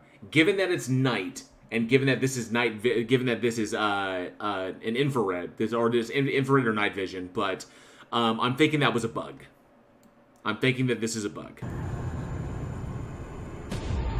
Yeah, that's probably a moth or something that flown by. It was probably attracted to the light of the camera. So just one more time, let's take a look at that. But yeah, I'm pretty sure that was a bug or a moth. You typically see these on like night security cameras that are really low quality and the lighting is really, really bad, where the camera's trying to overcompensate for the lack of ambient light, and you'll get objects that will move really quick where the shutter speed is slower, or the shutter speed is slower than the wing speed. So it catches it and it makes it look kind of ghostly, when in actuality it's a moth. It flew past the camera, not at it, agreed. That's not even Mothman. That's just a moth. Mothman, fantastic. Do you tie a dog's leash to a ladder? Good point. Yeah, the ladder was so fake. What I'm thinking is one of the biggest ones that years ago I was presented an image that somebody said was like an angel above a car. So I looked at the picture, and it looked like this angel above it. It was like a car wreck. So immediately I'm looking at the damn thing, and I'm like, wait a minute, how do I know this wasn't faked? So then you start kind of like taking apart the photo and analyzing it, and realize that it wasn't fake. It wasn't a fake image. It wasn't two images laid on top of one another. And but then you start looking at the what was going on, and essentially what had occurred was the car accident had taken place, and there was on a street, and there was a street light that was a high yellow. So it was a high yellow street light, and it was dark everywhere else. And then the image itself was the same color, or kind of the same color as the street light. And it looked kind of like an angel, but it was very, very blurry. And what it comes into when we were able to mess with it and able to kind of like tighten up the details, like really intensify the details in the picture, it was a moth. So it was a moth that was caught, that was flying down past the camera, and it happened to be right above the car. And you could tell by its wings, by the wing set, by the wing, because when you're able to heighten it to increase the detail and see the details of the wings, you could tell that you could see the striations in the moth's wings as it was coming down. So they happened to catch the picture right at that time, right as the moth was coming through above the car. And because of the shutter speed matching the moth's wings itself, and because of the bad lighting, and to think that the guy taking the picture was moving, because everything was kind of a little off, the whole thing, it was like he just caught a moth on camera, but the speed was off, so it looked like it was a blurry figure. Hey, KLG Cool Deep, good to see you. Thank you so much for being here. KLG Cool Deep Gaming. I think it's your first time here, so appreciate that. Thank you. Robert Biter says rods are a real thing. Yep, it's not Mothra either. Not Mothra either. This is true. I'm thinking that this, that's most likely a moth attracted to the light of the camera. Ooh, okay. Really? I'm thinking this is a bug that's so close to the camera. That looked like a bug. That's what that looked like to me. That looked like a bug that was close to the camera. Or something, or cobweb. Ooh, that could have been cobweb on the camera. Cobweb on the camera, you think? Most likely cobweb blown by the, cobweb on the camera blown by the air conditioning system? Yeah, I'm thinking cobweb. Let me know what you guys think. Cobweb? Oh, some people are saying spider leg. Oh, thank you, Skooma Cat. I appreciate that. Some people are saying a spider leg. And my inclination is bug, is like an insect, like a spider or an insect, but I'm thinking it's a cobweb. A cobweb that's come loose and has been like... and is being blown around by the air conditioning system in this, because obviously it's elevated, and the way AC units work is that you have your return vents, and then you have your expulsion vents.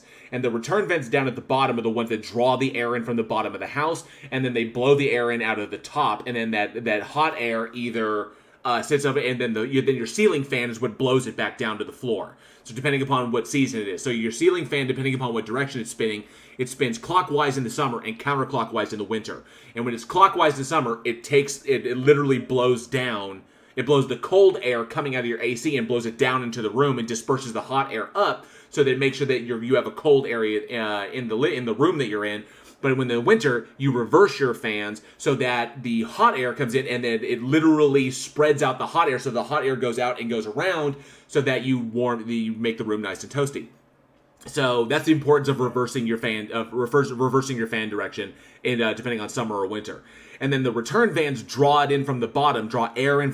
They go through the filter, and then they go up and they blow out of the top. Those are the vents up at the top of you can't see it in my office. But then they blow out of the top, and then the air comes out. The cold air sinks, or the hot air stops. And depending upon where your fan is, it blows it down or spreads it out amongst the house. So when look at this, the camera is up, and obviously up quite high, because that's overlooking a restaurant area, and the AC units are quite powerful in restaurants because you have a large space you have to cool. So I'm thinking the fan is on, it's blowing around, cobweb got loose, made its way in front of the camera. So Lord KJ Williams says, when I saw John Carpenter's movie The Thing, I told my brother, I am not coming up to Canada up there with all that snow. What if we discover a UFO crash landing? Then I started feeling really cold. I get that. I do. So, yeah, I'm thinking cobweb. And you're welcome for the impromptu lesson in HVAC in how the heating and cooling of your home works. If you didn't already know that, I totally fucking just like, you know, HVAC. HVAC explained it. Yeah, just whatever. Yeah, check this out. Right? This guy Okay, security camera. Watch behind his head. Keep watching. Okay, come on. There's somebody there, and they duck behind the counter. They duck behind the aisle there. Yeah, check this out. Right? Okay, so there's somebody Guy standing there, Watch behind his head. and then somebody moved. Okay. Keep watching. Just look at the shelf. It's the weirdest So they're thing. on the other side of the shelf, Oh my god, oh my god, oh my god, what is that? and they pushed it. I mean, I don't know. Oh my god. So this, yeah. So they're pranking this dude. Oh my god, that looks like a poltergeist or something like that. You know the thing, you know when they hear about things like flying, oh my god, I don't like it, I don't like it. Wait, hang on a sec. What is that? I don't like it, I don't like it. This would get the attention of the loss prevention agent. That's right, if it hadn't been planned.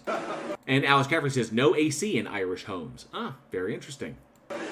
I heard that the same was true in England, and that, you know, like, same in Britain, or I think it's England, and the heat wave that came through was killing everybody. Everybody was just like freaking out because nobody has AC, because they typically don't need AC. So they have heaters, but the AC is not necessary because it's typically, you know, it's friggin' England. So when England went through that heat wave and the tarmacs were melting and things were on fire, you know, because just the heat was so intense that that's why Texas, Oklahoma, here in the Midwest that's like the number one thing. That's also why I got universally certified in HVAC, is because there will always be a need for that. You know, it's a job that it's one of those few tradesman jobs that cannot be easily replaced because of what it takes to diagnose an AC unit and to figure out what's going on with it, whether it's the contactor or whether it's the condenser or something of that nature. So it's always a pain in the butt taking the hood off and then going down in there and disconnecting motors and figuring out the electrical and not blasting yourself by touching the leads. So I'm thinking I saw something there at the end. I don't like it, I don't like it. Okay, so this guy, there was somebody behind there on the other side. Okay, so he ducked behind the deal, and then stuff started knocking off the shelves. Who is that dressed in black on the other side? There's a person there. Definitely staged. Definitely staged. And I think they accidentally debunked their own deal by trying to swing past it and thinking that this wouldn't be caught because it would be too quick. But I'm thinking that, yeah, that was 100% staged. Absolutely. Yeah, all right. So that was that one. Now let's check out this one, because I have two. I actually found two. So Ghost throws plate and mug at terrified dad. Anything. Come on, please, anything. Really? Now, I'm not being funny, people. I'm going. Please pull by the handle. Word portal's just come up. But as in the name. As in the name. Didn't come up earlier. Pull by the handle. Okay, a plate. I'm going. If you've asked for a chat and they're asking you to chat to them. Yeah, but look, it's come up with chat. I'm not going to sit here having things thrown at me. If you're there, please show yourself. They pulled by the handle. Yeah, but look, it's come up with chat. I'm not going to sit here having things thrown at me. If you're there, please show yourself. See, it pulled by the handle. I'm not going to sit here having things thrown at me. If you're there, please show yourself. See? Yeah, pulled by the handle. Come on, It's thrown guys. at me! Yeah, it says like a thin monofilament, and they're pulling the pieces. Yeah. A cat and fishing line. Ghost hunters call it quits after entering notorious psychiatric asylum. This may have been at Waverly. Okay, Chris, I don't know. I'm only supposing because Waverly Asylum is one of the most notorious old asylums in America and considered a very, very active place. In fact, when we were out in Kentucky, we were nearby. But the plate was Magician's Wax and Fishing Line. Gotcha. Yep, sounds like it. And then, of course, this may be Waverly Hills, but maybe not. I don't know, but we'll see what happens.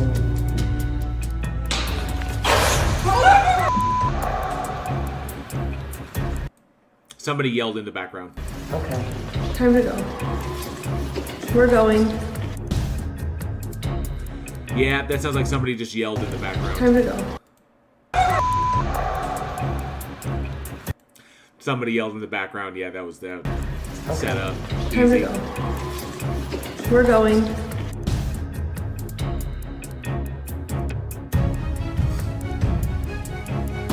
Okay, moving bench. Or oh, it's on. Okay, it's on casters. So you can see it's on casters, right? So we know it can roll. Time to go. How dare I? Yamaha Biker says, how dare you disparage the booger man? Thank you, Yamaha Biker. And good to see you. Thanks for hanging out with us, bud. Appreciate that. Roseanne Massman says, these ghost hunting videos are always dumb. Allegheny Asylum in West Virginia could be a candidate. This is true, Tony. Thank you very much. Rolling benches. Turtlex. Rolling bench. Rolls. Congratulations. We're Let's see the going. rolling bench. Let's see the bench on casters doing what it normally does. It's just, oh, it's a stretcher. It's a stretcher. Okay. Okay, so it rolled down. Okay, so obviously you don't see a lot of wind. The foliage isn't being blown by wind, so I'm thinking that this was either pulled, because it's pulled and it's literally not doing anything that you wouldn't expect it to do if it was being manipulated from external sources. So, like, if it suddenly picked up in the air and spun around, you know, the things that you see in movies sometimes to really indicate supernatural activity. You know, something picking up and holding in the air, that would be amazing. So it's really weird that ghost videos, it's all, what's being done, it always falls within the realm of physics. Nothing ever breaks reality. Nothing ever breaks the rules of physics. So there's it has the capability of moving like that and can be manipulated. So they're never ever doing anything that would blow your mind. Like, there's nobody around. If the ghost like picked it up and spun it in the air and then threw it on its side, that would be freaking amazing, you know. But, you know, stuff like this, it's always, I mean, definitely most likely being manipulated, being pulled from two different directions or pulled and pushed, depending upon what's attached to it. Hard to say. There's a number of ways that this can be faked. And it's done in movies all the time.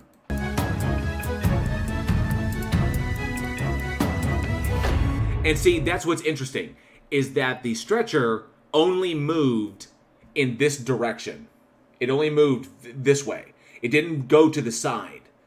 Okay, because stretchers can go to the side. You don't technically have to do that because those casters rotate rotate like that. So, but because of the design, because they move easier this way instead of, you know, on the side itself. Because on the side it could tip over because it's top heavy.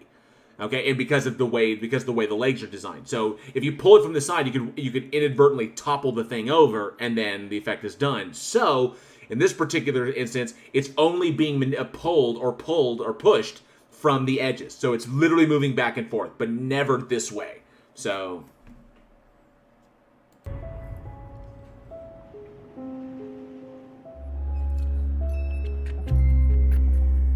and because it fell off the curb. So I'm thinking,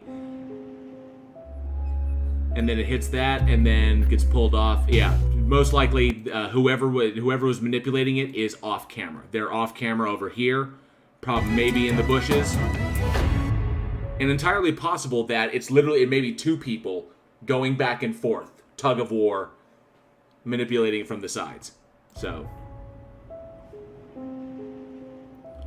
and see, that right there, that slow kind of move up, is the line pulling taut, because you have to let it go slack so the other person can pull it, and then you have to pull it taut, and that would indicate where it was gaining speed, and then you pull it with more force, and then you have this, and then it falls off. So, oh, something creepy in the baby monitor. Baby monitors are notoriously bad, or they're like these night cams. So we have something. I'm thinking that's a bug. I'm thinking that is probably an insect that's so close to it that it's being blown out by the light. Yeah, that looked like a bug to me. Either a cockroach or a beetle. Let's take a look.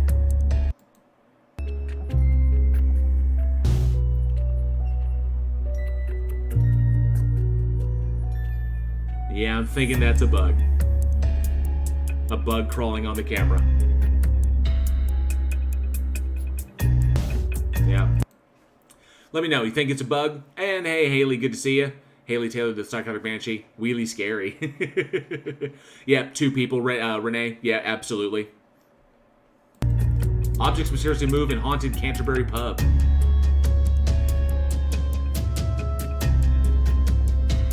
Oh, well, let's go back and see the chair move again. Because if the chair is attached to something to make it move so that it won't fall over. Okay. Yeah, that's pretty easy to fake. So the door closed.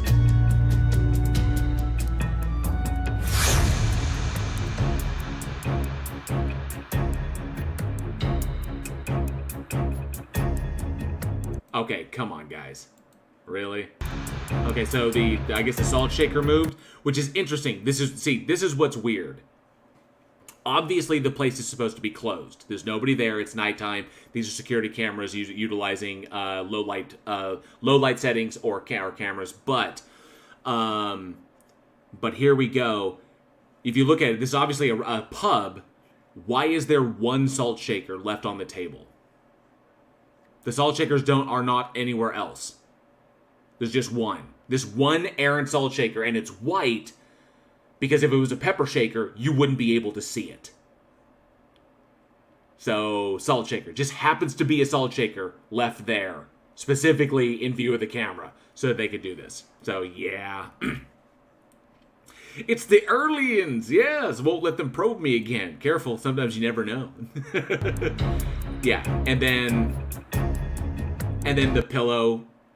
As a matter of fact, you can't see the top. Bored workers after working hours. Good point. Yes. So, bored workers after working hours. So, hey, Charlie Welch, good to see you. This is way late. Sorry. No, it's all good, bud.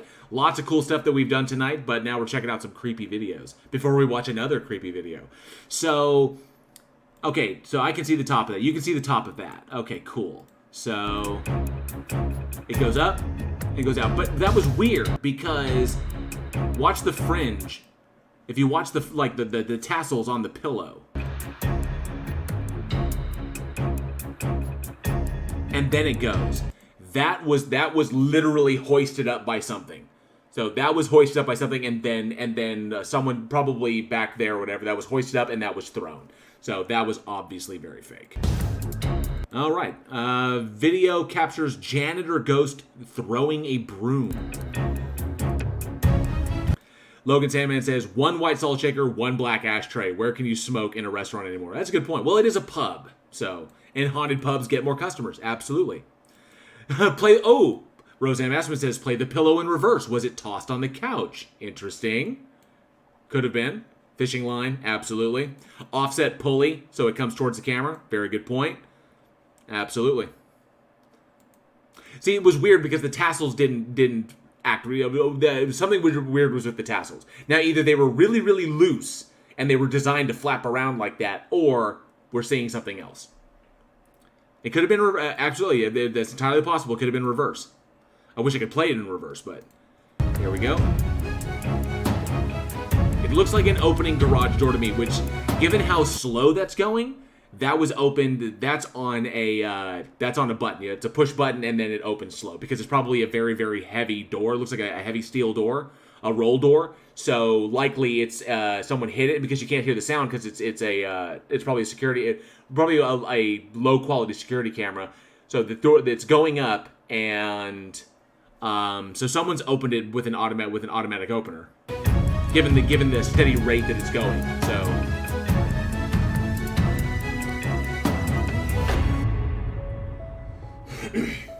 Someone probably did that one time and said, this looks so creepy.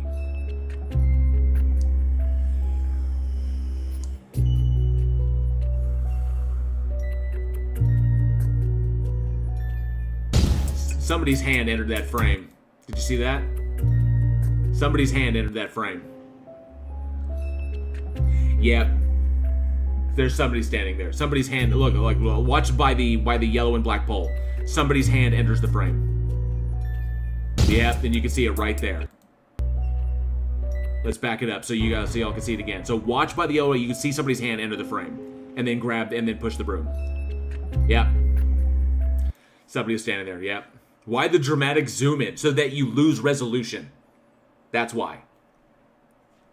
Joshua Lee says, I have to ask, have you had any paranormal experiences? I have had 2 that I can recollect with very good clarity. 2 in my life that I can recollect that at the time I thought were paranormal, but now looking back, I know why they happened. But, obviously they're not paranormal, but 2 at the time that I would have said were paranormal. I have, but I've since explained them, so.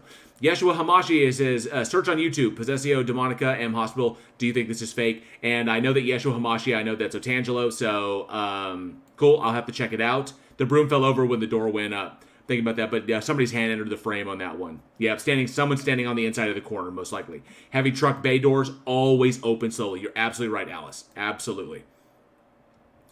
Okay, and now Repo Sandman, good to see you, bud, says, okay, announce a grand opening for a pub, then postpone it due to ghost activity and get the local news to cover it. Absolutely. Bingo, bango. But what security camera zooms in? Right. They actually had to, like, they did it on another device, they zoomed in, and that's why it completely lost resolution.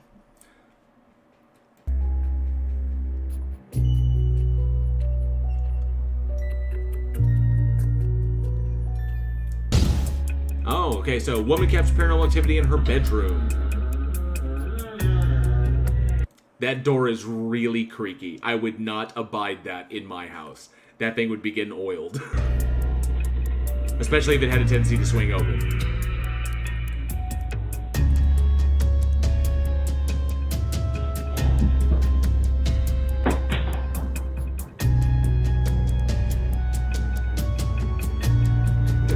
That, and look how the camera, look how long it takes the camera to catch up and to switch back to normal view.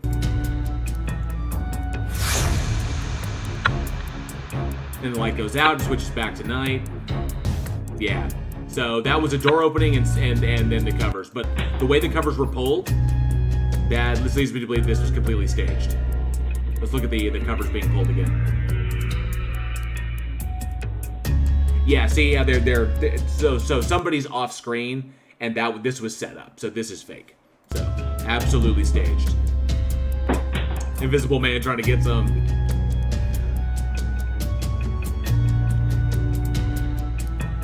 Some people, Nocturnal Lux is it was a good question. Most likely, some people have security cameras in their bedrooms just in case, because you never know. But sometimes they set them up so they can fake paranormal stuff.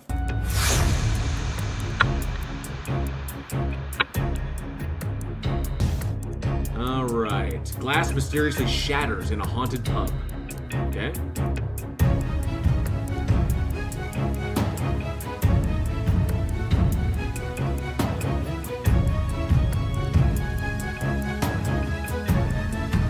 Oh, wow. That's kind of interesting.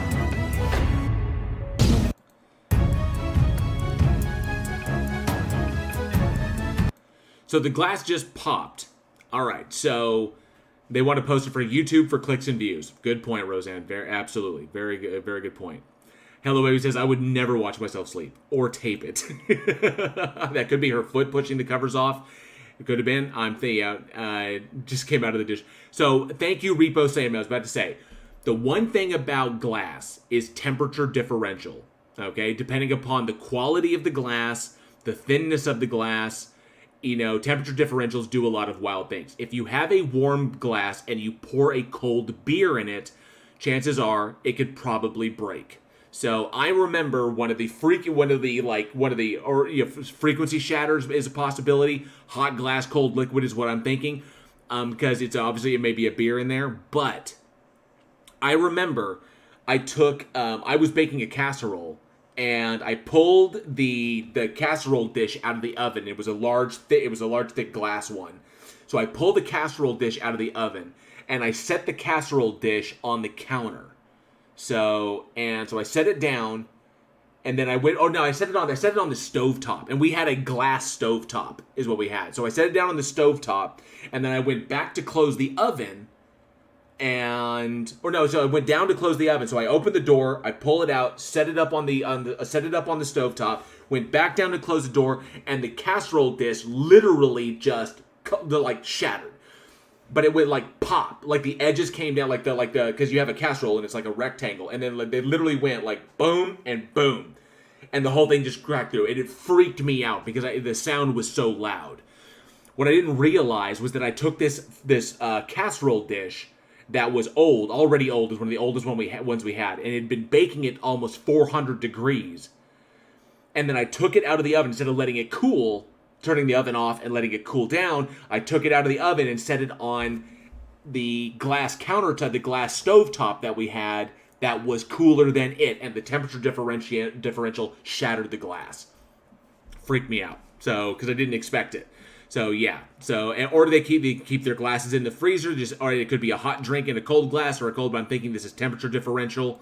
So yeah, do not take a glass out of the dishwasher and serve a cold drink in it. I'm thinking that this is what this is probably a temperature differential which caused the glass to shatter. That's why he's so surprised.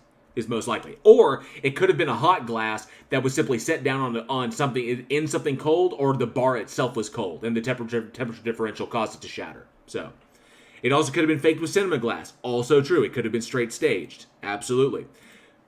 Stay out of the kitchen, provided. Yes, it was. I have not, Hildia. Good to see you, Hildia. I have not watched any of Nuke's top 5 Super Creepy. I haven't watched it, so I have to check that out. Nuke. What else do we have here? Ghost of Dead Bride. Okay, so already we have a dash cam, bad quality camera at night. And yes, NANA, I ruined dinner. Ooh, we have someone standing in the road. Why the zoom in and the loss in resolution, I have no idea.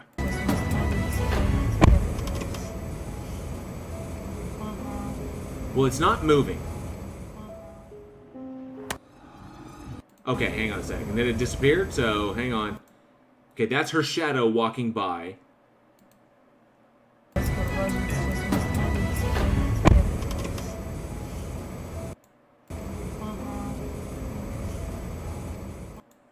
So her shadow was actually cast over the thing. Okay? And then...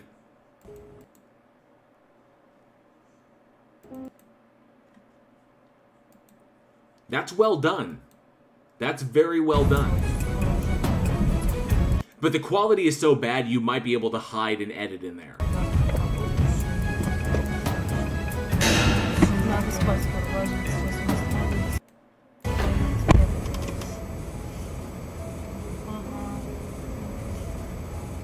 There is a light to the left. Okay, so that's the headlights I think she's walking in front of. Haley says it may be an A-frame sign. Hey, Insane Angel, good to see you. Thanks so much. Thank you. I appreciate that very, very much. Take it easy, streaming up a reason. Says, got to go have a curriculum meeting to get to. Enjoy the stream. Thank you so much, Score. Appreciate you being here. I'm thinking... And then it goes. That could be a very clever edit. You know, Haley, now that I'm thinking, that does kind of look like an A-frame sign. Okay, so it's there. She passes in front, and then it's gone. That could be a very clever edit, or it could have just fallen over. Entirely possible. So, hard to say, but I will say this. That's pretty cool. But I would say nothing supernatural about it. Because the thing didn't move. It wasn't like it was moving and kind of like wisping like a ghost. It was just there, and it was snowy out, so it probably was breezy. It wasn't doing anything, so it wasn't like a dress. So it was literally like bam, and then it may have just fallen over. Patrolman films terrifying ghost on a plane. Steve64 says, why would you run out of the car and run in front of the car if you think it's a ghost? I absolutely would. If I saw a ghost in the road, I'm definitely running at it. Killed by ghost, that's one way to go. That is one of the best ways to go. You know, snow melts, shit falls over. Good point. Could have just fallen over. Patrolman films terrifying ghost on a plane. Well, okay, so there's obviously somebody there, because I just saw the movement. Right there at the end, see the black thing? And then it ducks back. And then it looks again. Come on, you're a security guard. Obviously your first instinct would be like, there's somebody on the plane. Unless it's staged. I'm thinking that this is absolutely staged. It's so dark. He's got his body cam on.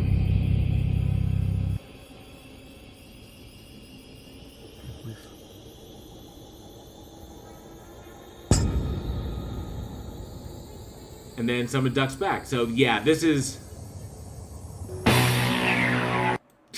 They put that music in there. Come on. Logan Salmon asks a quality question. How many empty planes do security guards go on? Absolutely. It's a good question. Insane Angel says, I live in BFE. I'd run toward the ghost. Repo Samuel says, ghost can't touch me, so I talk to it. What's it going to do? Make me feel chilly? Rosa Estimate says, Steve64, I believe JL already stated that if he saw a Bigfoot, he'd chase it. I absolutely would. I would go after a Bigfoot. None of these videos where I'm like, oh, look, it's there in the woods. Oh, goodness. And then I, leave. No. If I thought I saw a Bigfoot in the woods, I am trucking after that thing beeline. I'm coming through it like Jason in the woods. I'm not even looking down. I'm going right for it. Because that's a Bigfoot. Killed by Bigfoot? Come on. How could you beat that? Right? And Nocturnal says, I don't get why it's so dark. This is a good question. Probably because if it's on a plane, all of the windows are shut. So, there's another security guard taking a deuce. And Insane Angel has become a new member of the Godless Army. Thank you so much, Insane Angel. I appreciate that. Thank you for the support. Please enjoy all of your new emojis, all the ones that I've created for you, and of course, the channel badge, which is the expanding mind meme. So the longer you're with me, the more your mind expands. Thank you so much, bud. I appreciate that very, very much. So yeah, I'm thinking that this was absolutely staged. Come on, man. Yeah.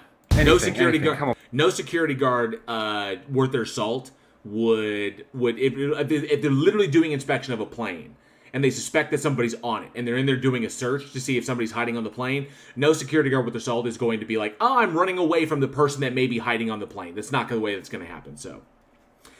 And let me see, it says, Yamaha Biker says, Bigfoot would scream and run through the woods. Help, a crazy, horny chipmunk is after me. Another security guard taking a deuce. That was brilliant, NANA. Nocturnal Luck says, I once left my passport on the plane and couldn't go back to retrieve it myself. A security guard did so after the phone was empty.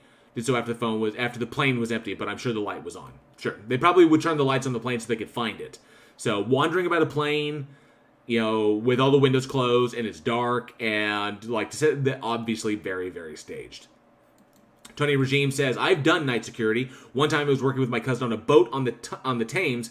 We heard a noise. He picked up a baseball bat, went on deck, and said, fuck off my boat. Very true. Absolutely. Oh, fantastic. All right, let me see something here real quick. There was a recommendation that... I can't believe I'm going to say this. Otangelo recommended something. But it was something about... I can't find it. Otangelo recommended... Oh, there it is. Demonic possession in hospital. Search on YouTube. Demonic possession in hospital? Demonic possession in hospital. What is... I don't, there's way too many, there's fake exorcisms. A whole bunch of fake exorcisms, which are incredibly easy to fake. I'm not seeing that one specific. I would have to have a specific link to go to. So, yeah, not seeing it, bud. So, sorry about that, but yeah. So, possession in hospital, there's, maybe out there, but I have no idea where it is. And... yeah, he says, careful, jail. It's a trap. It's a trap. This is true.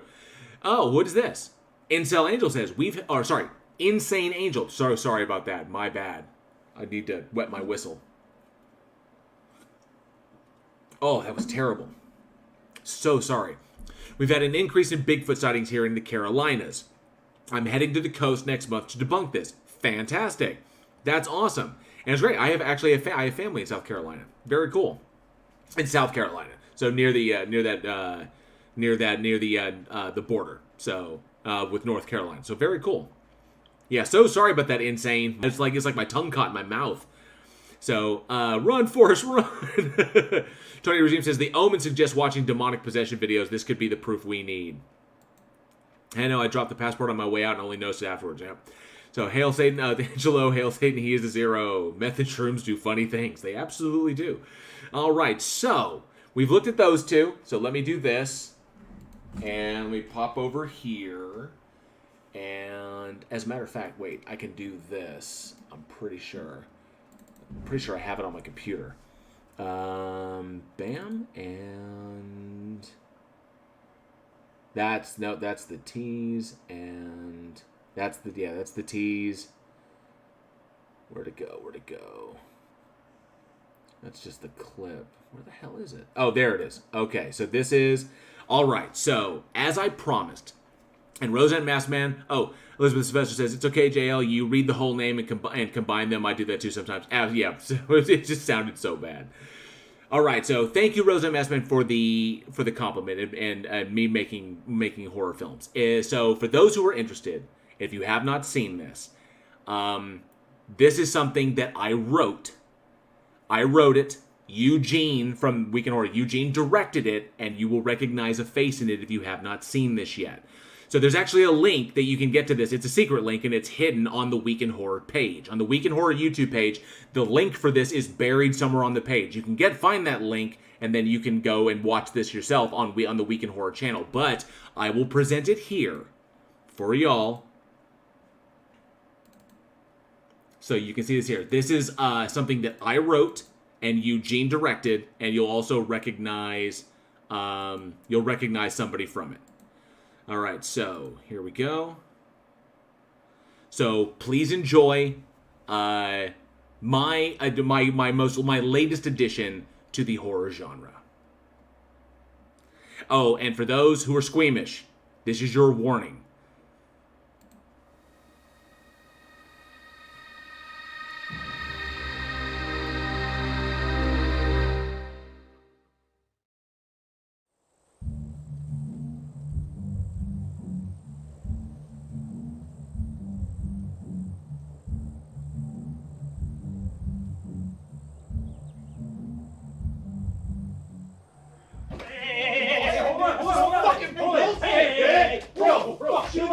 Yeah? Well then, fuck you then! Come on, bitch! Fucking go, man! Ow, come on! So much for getting some tonight. Fuck that, man. There's gotta be a straight slit somewhere around here. Fucking waitress was prime, man! Could have been tagging that ass right now. Fucking pussy asshole! Hey, come on! Sorry, man, it's no problem. We'll just go somewhere else. Fuck no, by the time we find anywhere else, there won't be any left. And I wanna fucking go down, motherfucker. Man, I don't know, we've been drinking and we don't really need a repeat of last time.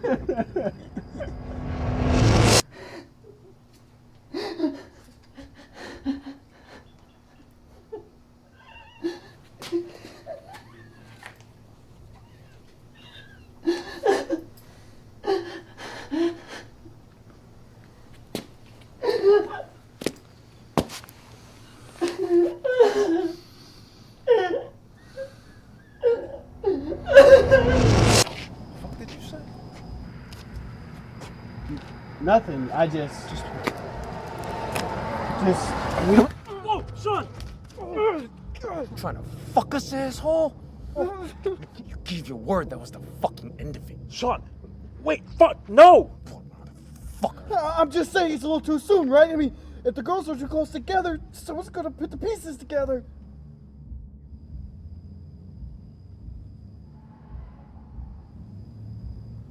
Fine. Fuck it. Get the fuck out of here. You fucking drunk. Hey, man. You good? Yeah, T. Look, you don't gotta deal with this shit, man. Why don't you go home? I'll deal with him. Are you sure? Yeah, man, it's not the first time. Maybe he'll just pass out when he gets home. Okay, man, if you're good. Yeah, I'm good, man. Get the fuck out of here. Let's go! Be safe, T.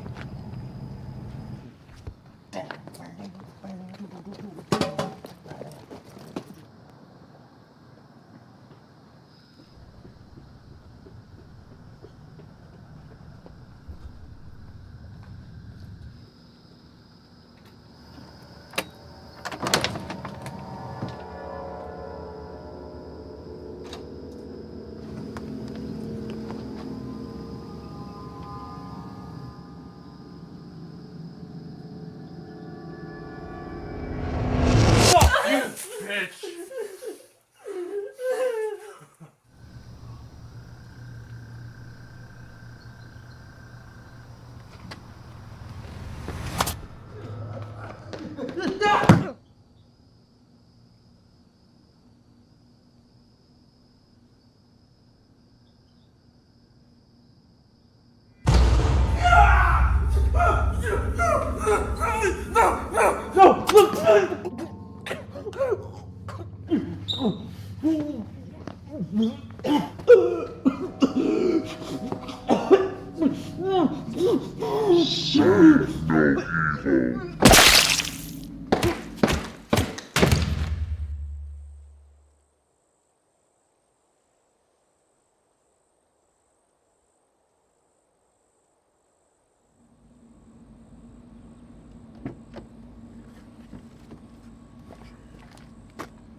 Oh, what the fuck is that smell?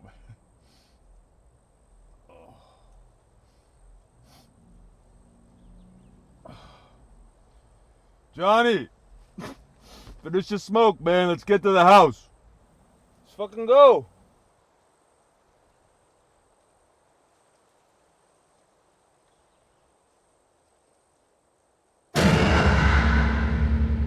What the fuck?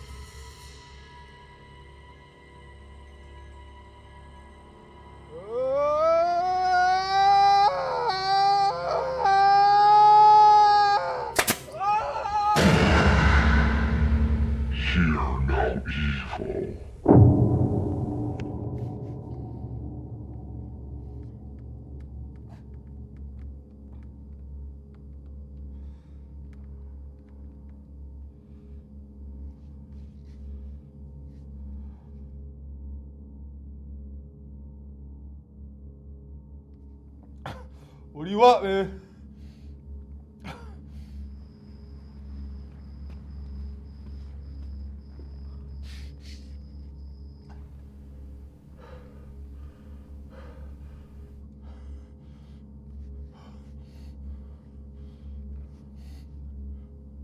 Who the fuck is that?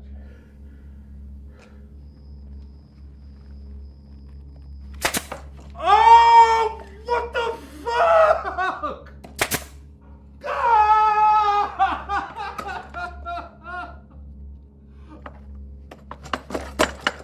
I don't fucking know her! You fucking psycho! Whoa, man! Whoa! Okay. Fine. Fuck that bitch. Is that what you want to know? Huh?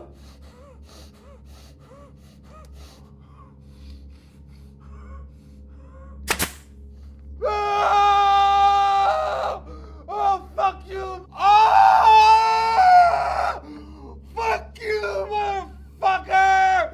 What the fuck? We fucking killed her! What the fuck? It was over a month ago! Oh, God!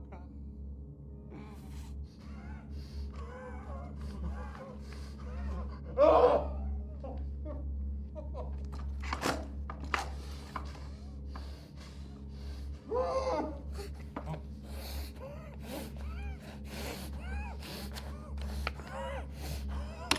What do you want, man? She was just some stupid whore, man. A fucking trash stripper bitch. She was nothing. Why the fuck do you care about it?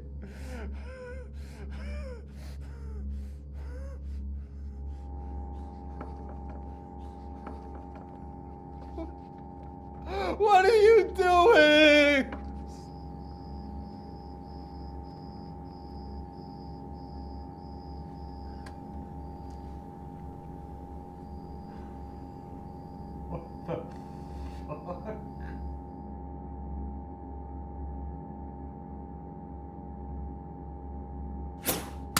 What the fuck, man? Stop! Please! I'm sorry! I'm sorry! Please! Please, no. I'm sorry. Please just let me go. Sorry. I'll turn myself in. I'll go to jail. Please, just call the cops. Call the fucking cops. Just let me go. Please. I'd rather you stick around.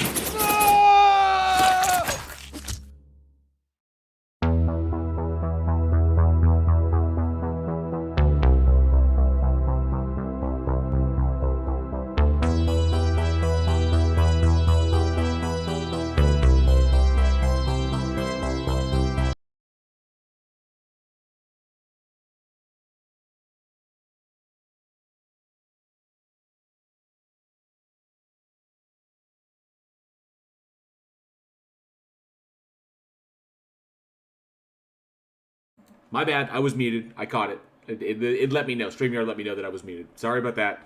But that was Nail Gun. And I hope that y'all enjoyed it. That was the proof of concept that we put together with the help of Lloyd Cryer. Lloyd Cryer helped to produce it. He's the guy who actually owns the rights. He's the dude who actually owns the rights to the original Nail Gun Massacre, which was a 1985 slasher film that was shot down in Texas. And so, apparently I get my tech support from Artie. Thank you for the Mecha Walla. Appreciate that. So, but I hope you all dug it. And of course, so we had Lloyd Cryer on the show on Week in Horror, and we had this really great really great episode. And so we got to talking about how he really wanted to get back into production again, and he would really like to see a remake of his movie done. And so we put it together. Yeah, Johnny O was the bartender. Yep. So we put it together, and we were like, I was writing the script. I was like, I can write the script for this. And so I was writing the script for the feature, and then Eugene called me up and was like, hey, do you think you could do like a 10-minute version of the film, like a proof of concept? And I was like, absolutely, sure. Laura Rader says, why didn't the magnet pull the nails off the table or out of her hand? Hello, sorry. Obviously, we the budget on this was not very extreme, so we were limited by a lot of things, and wasn't meant to say man. That's okay, it's Jaspery. 1985. That's right, Dr. Nimrod. You are absolutely correct. And so we took inspiration from that and wanted to just, gloss it up, make something really, really, really solid, really gruesome. And so I was writing the feature. Eugene called me up. Was like, "Can you do like a proof of concept on this?" And I was like, "Absolutely. You need like 10 minutes, like 10 minutes." This was actually the uncut one. So this is not the one that showed at Rack Focus. The one that showed at Rack Focus was actually 10 minutes was the cutoff. This was actually 11 minutes and 12 seconds. So because we trimmed some scenes that were a little bit excessive. So we put it together. And I quickly pulled like kind of like the highlights out of the feature that I was doing, like the big scenes, and put together a 10-minute concept, gave it to Eugene. Eugene and Johnny and everybody went out there and they shot the bad boy, I think, in 4 days. It was like 4 or 5 days they spent, and they shot that thing and put it, went to Rack Focus. They submitted it to Rack Focus, and they won Best Director and Best Film. So we were really, really excited about that. And so because we took Rack Focus for that particular one, and that opened up a lot of doors for us. And so, we obviously, there is a feature-length script that I have written for this film. And when we have the budget for it, like a legitimate film budget to shoot this bad boy, and yes, Insane Angel, I am a giant Bruce Campbell fan. But when we have a full feature-length budget to actually shoot this bad boy, then we will definitely be running it, definitely be able to do a lot more cooler stuff. Not to mention there's a massive massacre scene that actually takes place in the feature-length that we'll be able to shoot. It's going to be freaking amazing. So we have really high hopes and really big, really ambitious goals for Nail Gun. So take the what I wrote, and thanks to Lloyd Cryer for allowing us to be able to play in the to play with his IP, and then of course hopefully hopefully create a new horror icon, along the lines of The Collector and stuff like that. We want something really, really visceral, and it'll be a lot of fun. So fingers crossed. We are we're dancing around, we're playing the dance around to try and get funding right now. We have the pitch deck, we have the script, we have everything you need to sell the thing. Now it's all about getting a production company. My hope, Blumhouse. That's my hope. Is Blumhouse would be able to do that and to be able to fund us, because that would be amazing.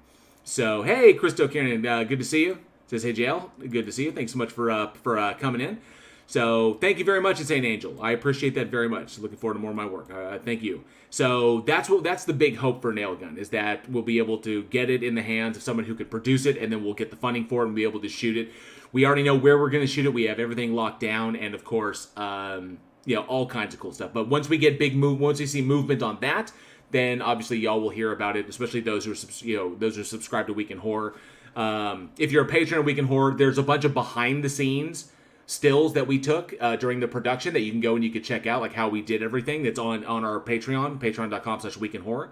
So very cool stuff. Let's see where I'm at as far as Face of Horror goes. I'm currently still in second place. So still in second and holding at second place. So we'll see what happens there. So thank you very much, Hildia. Thank you very much. Appreciate that. So yeah, and everything, like I said, everything that this channel brings in, everything that via the channel memberships and the super chats, and of course everything over Week in Horror as well, with everything for the Teespring stores, all of that is literally going towards making these types of things happen, which is why Nail Gun is so big, which is why Face of Horror is so big, because as far as Face of Horror goes, the big thing that it gives us is that all of our supporters can benefit from it. All of our patrons and everybody who's supported Week in Horror, the podcast, can benefit from this. And that this will open doors for us as far as networking goes. Because this obviously puts me in touch with Kane Hodder, puts me in touch with the people at Rue Morgue, gives me a chance to show the stuff that we've done and get people interested and actually get it into people's hands. I would love to show this to Kane Hodder and see what he thinks. And I think that would be badass, just to get the opportunity to do that. But yeah, But that's pretty much it. So, just a lot of fun. So, yeah, a couple of creepy videos, and got to show y'all Nail Gun, and of course, update for Face of Horror. So, like I said, we've got 7 days. 7 days, 9 minutes, and 24 seconds. So, we got 1 week. So, and I'm currently I'm holding steady in second place. There will probably be other surges. It's going to be a jockeying for first, and I have no doubt right there in that last day, in that last 24 hours, there's going to be big, big pushes to get to first place. But if I'm in first and the further ahead I am from them, then they're all racing to catch up, and I can solidify my lead. But I have no idea. I have no idea how it's going to suss out. But I really, fingers crossed, I come in first in this one, because I've got to be first in every single round in order to make it through. So that's pretty much how it goes. So if you're just popping in, that's the link. I know it's in the description, but I'll put it in the live chat right there. Antonio Regime says, if you verify with Facebook, you get 1 free vote per day. If you verify with a card, you get 2 free votes per day. Yep, for free. Absolutely. Thank you, Tony. I appreciate that. Oh, thank you. So Insane Angel says, finally, I found a home channel to come to after work. Thank you very much. That means the world. That really does. Thank you very much. I appreciate that. Thank you for becoming a new channel member. I appreciate that as well. Please enjoy all the cool emojis that I make for you and all the content that I do. So I know that the Face of Horror stuff is usually horror stuff is for Week in Horror for the podcast side. But obviously doing this will obviously, when the contest is over, it's going to be back to the regularly normal stuff. But it's always going to be a part of my life. You see my office, you see the things that I collect, and the constantly doing stuff and finding new interesting things. So yeah, so Logan Salmon says, it's 1 week. Get off your asses, you lazy bastards. We get him to first place. We don't have to listen to this anymore. Logan, you rule, dude. You are a legend. I appreciate that. Yeah, I appreciate that so very, very much. Yes, and don't forget to join the Week in Horror Discord, where we stream movies, and you can hang out with us. And we have the trailers for all the films we talk about on Week in Horror on the podcast. So as a matter of fact, if you like, really, really easily, let me see here. I can do this and boom, invite people, copy that, and I will put the link. There you go. Insane Angel, there's the link to the Discord. You could join us there where we do streams. And, of course, there's all kinds of stuff for everybody. So we got the horror chat and, of course, the swag that you got. And then, of course, horror memes and music and art and all kinds of stuff. So something for everybody. If you love horror, something for everybody. And there's a little part in there for Bridge the Divide, for stuff from my channel, where I link my stuff and everything. But yeah, hope you dig it. And that's where we hang out. So thank you so much, man. I appreciate that. All right. Thank you. Oh, thank you, Logan. I appreciate that. It'll be our secret. And this is true. I have been known to polish some turds. I try to look for the good in every production. It is rare that there is a production that there is no good in. It's rare, but it does happen. The Howling 7 was one of those productions. There was nothing good in that at all. So, of course, all the links you need are down there in the description of this video. You can find everything you need for Week in Horror. And, of course, if you listen to podcasts like on Google or Apple or Spotify or anything like that, you can find Week in Horror there as well. So, awesome. Fantastic. Rosa said just 2 easy steps. Click this link, go to free vote, then click either box for a card or Facebook. That is it. It's super, super easy. Oh, and thank you. Welcome, Laura Rader. Appreciate that. Appreciate you joining as well. So, man, this has been fun. So we've been going for almost 2.5 hours. An absolute blast. And I may be getting hungry. I'm not sure. But I'm glad. This is where I guess I'm going to get kind of personal on this one. I know that there's a lot of craziness that's out there right now. I know that, I really hope that I can provide something a little bit different, kind of like a break from a lot of the stuff that's out there, the stuff that's going on with Chili DeCastro, the stuff that's going on with the Darryl Brooks trial. Although that's just terrible. I know that there's a lot of just craziness like that, and even though we talk horror, even though it's the horror genre, we talk about scary movies and stuff. The horror community is one that's very tightly knit, and it's a very, very close family. And like I said before, once you're in, you're pretty much in for life. We're so supportive of each other. And so you always have a place here. And I hope that I can provide a little bit of a distraction, just like, horror does. I hope it can provide a little bit of distraction from the kind of craziness that's going on out there. So thank you, Haley. A palate cleanser, if you will. With gore and scares and stuff like that. But yeah, I always try to do that because I know, there's just so much negativity out there. Sometimes you need a break. And I'm glad that I'm able to provide a place for all of you to come over and hang out with me and do cool stuff like this, like, debunking ghost videos or checking out supernatural stuff, or of course checking out the stuff that I've worked on. So it's always an absolute blast. Laura Rader says, yeah, I can't stop watching the trial, but I keep the Face of Horror page up in my browser vote already. Thank you so much, Laura. I keep it up on my browser as well. I'm sitting right here refresh. I'm just obsessive about it. So, thank you so much. Roseanne says, it's been a wonderful evening. I love when you talk scary stuff and play the videos to debunk. Oh, awesome. Fantastic. Yep, and we're going to keep doing it. We're going to keep pushing this and doing this until either I'm out or I win this bad boy. Because at this point on, I got to be first every round. First in this one, that'll take me to the semifinals, then it'll take me to the finals, and then I win. 3 rounds left. That is it. So semis, finals, semis, finals, and that's it. So here we go. This is the big one. This is the big push. So if I make it, it'd be really. If I make it to the, I'm gonna squee I'm just if I make it to the semis. But yeah, this is gonna be an absolute blast, and I know it's gonna be a fight. So for everybody out there who has voted, thank you so much for your support. For everybody out there who has donated to the B Plus Foundation, thank you. It's absolutely amazing. So, because the B Plus Foundation is fantastic. And if you want to check them out, it's bepositive.org or the Andrew McDonough Foundation. So, but bepositive.org, you can check that out. I am a slasher sorbet. I love that. Thank you, Steve64. A slasher sorbet to cleanse the palate. I appreciate that. And Blue says, it's been so refreshing to take a break from Chili, the Brooks trial. Yeah, I'm glad that I could offer that. Thank you. I appreciate that. It's awesome. Love Demon and Team, but this was a blessed change. Fantastic. That's good to hear. All right, so look forward to more of these streams. I will find more spooky footage that I can debunk, and we can do updates on Face of Horror. And you can guarantee I will be going live. I will be going live on the day of, if not before. You probably see me pop up on other people's live streams. But of course, there's always Week in Horror, which is every Wednesday, and the next episode, so the switch though, they're gonna check it on. It ends on the 27th, so that'll be next Thursday. So next Thursday, so we got Week in Horror on Wednesday the 26th. This weekend, we've got the After Dark and the Bloodbath for our patrons, so we're going to be doing the Bloodbath debate, so we got that going on. And then, of course, so all kinds of cool stuff. So look forward to more, and of course, for Bridge the Divide, for this channel, look forward to more, going after Matt Powell and all the lies he tells and how he's, grifting his people. So that'll be it's my usual content. So look forward to more of that. More stuff, Bridge the Divide, more stuff, Week in Horror. So thank you all for all the votes. Thank you to everyone who hung out with me in the live chat. This is an absolute blast doing this. Thank you to all my channel members. You help to make this channel possible. And please enjoy the emojis. The more we get, the more emojis we can unlock. And thank you to all of the super chats, the super stickers, and all the milestones. StreamYard doesn't show me the milestone chats, so I didn't get to see them all. So, unfortunately, but I do recognize you, so thank you all very, very much. I do appreciate that. He says, now shut up and go to sleep. Please, feel free to smash that like button with a T. There are T's in that. I appreciate that. Appreciate all the support.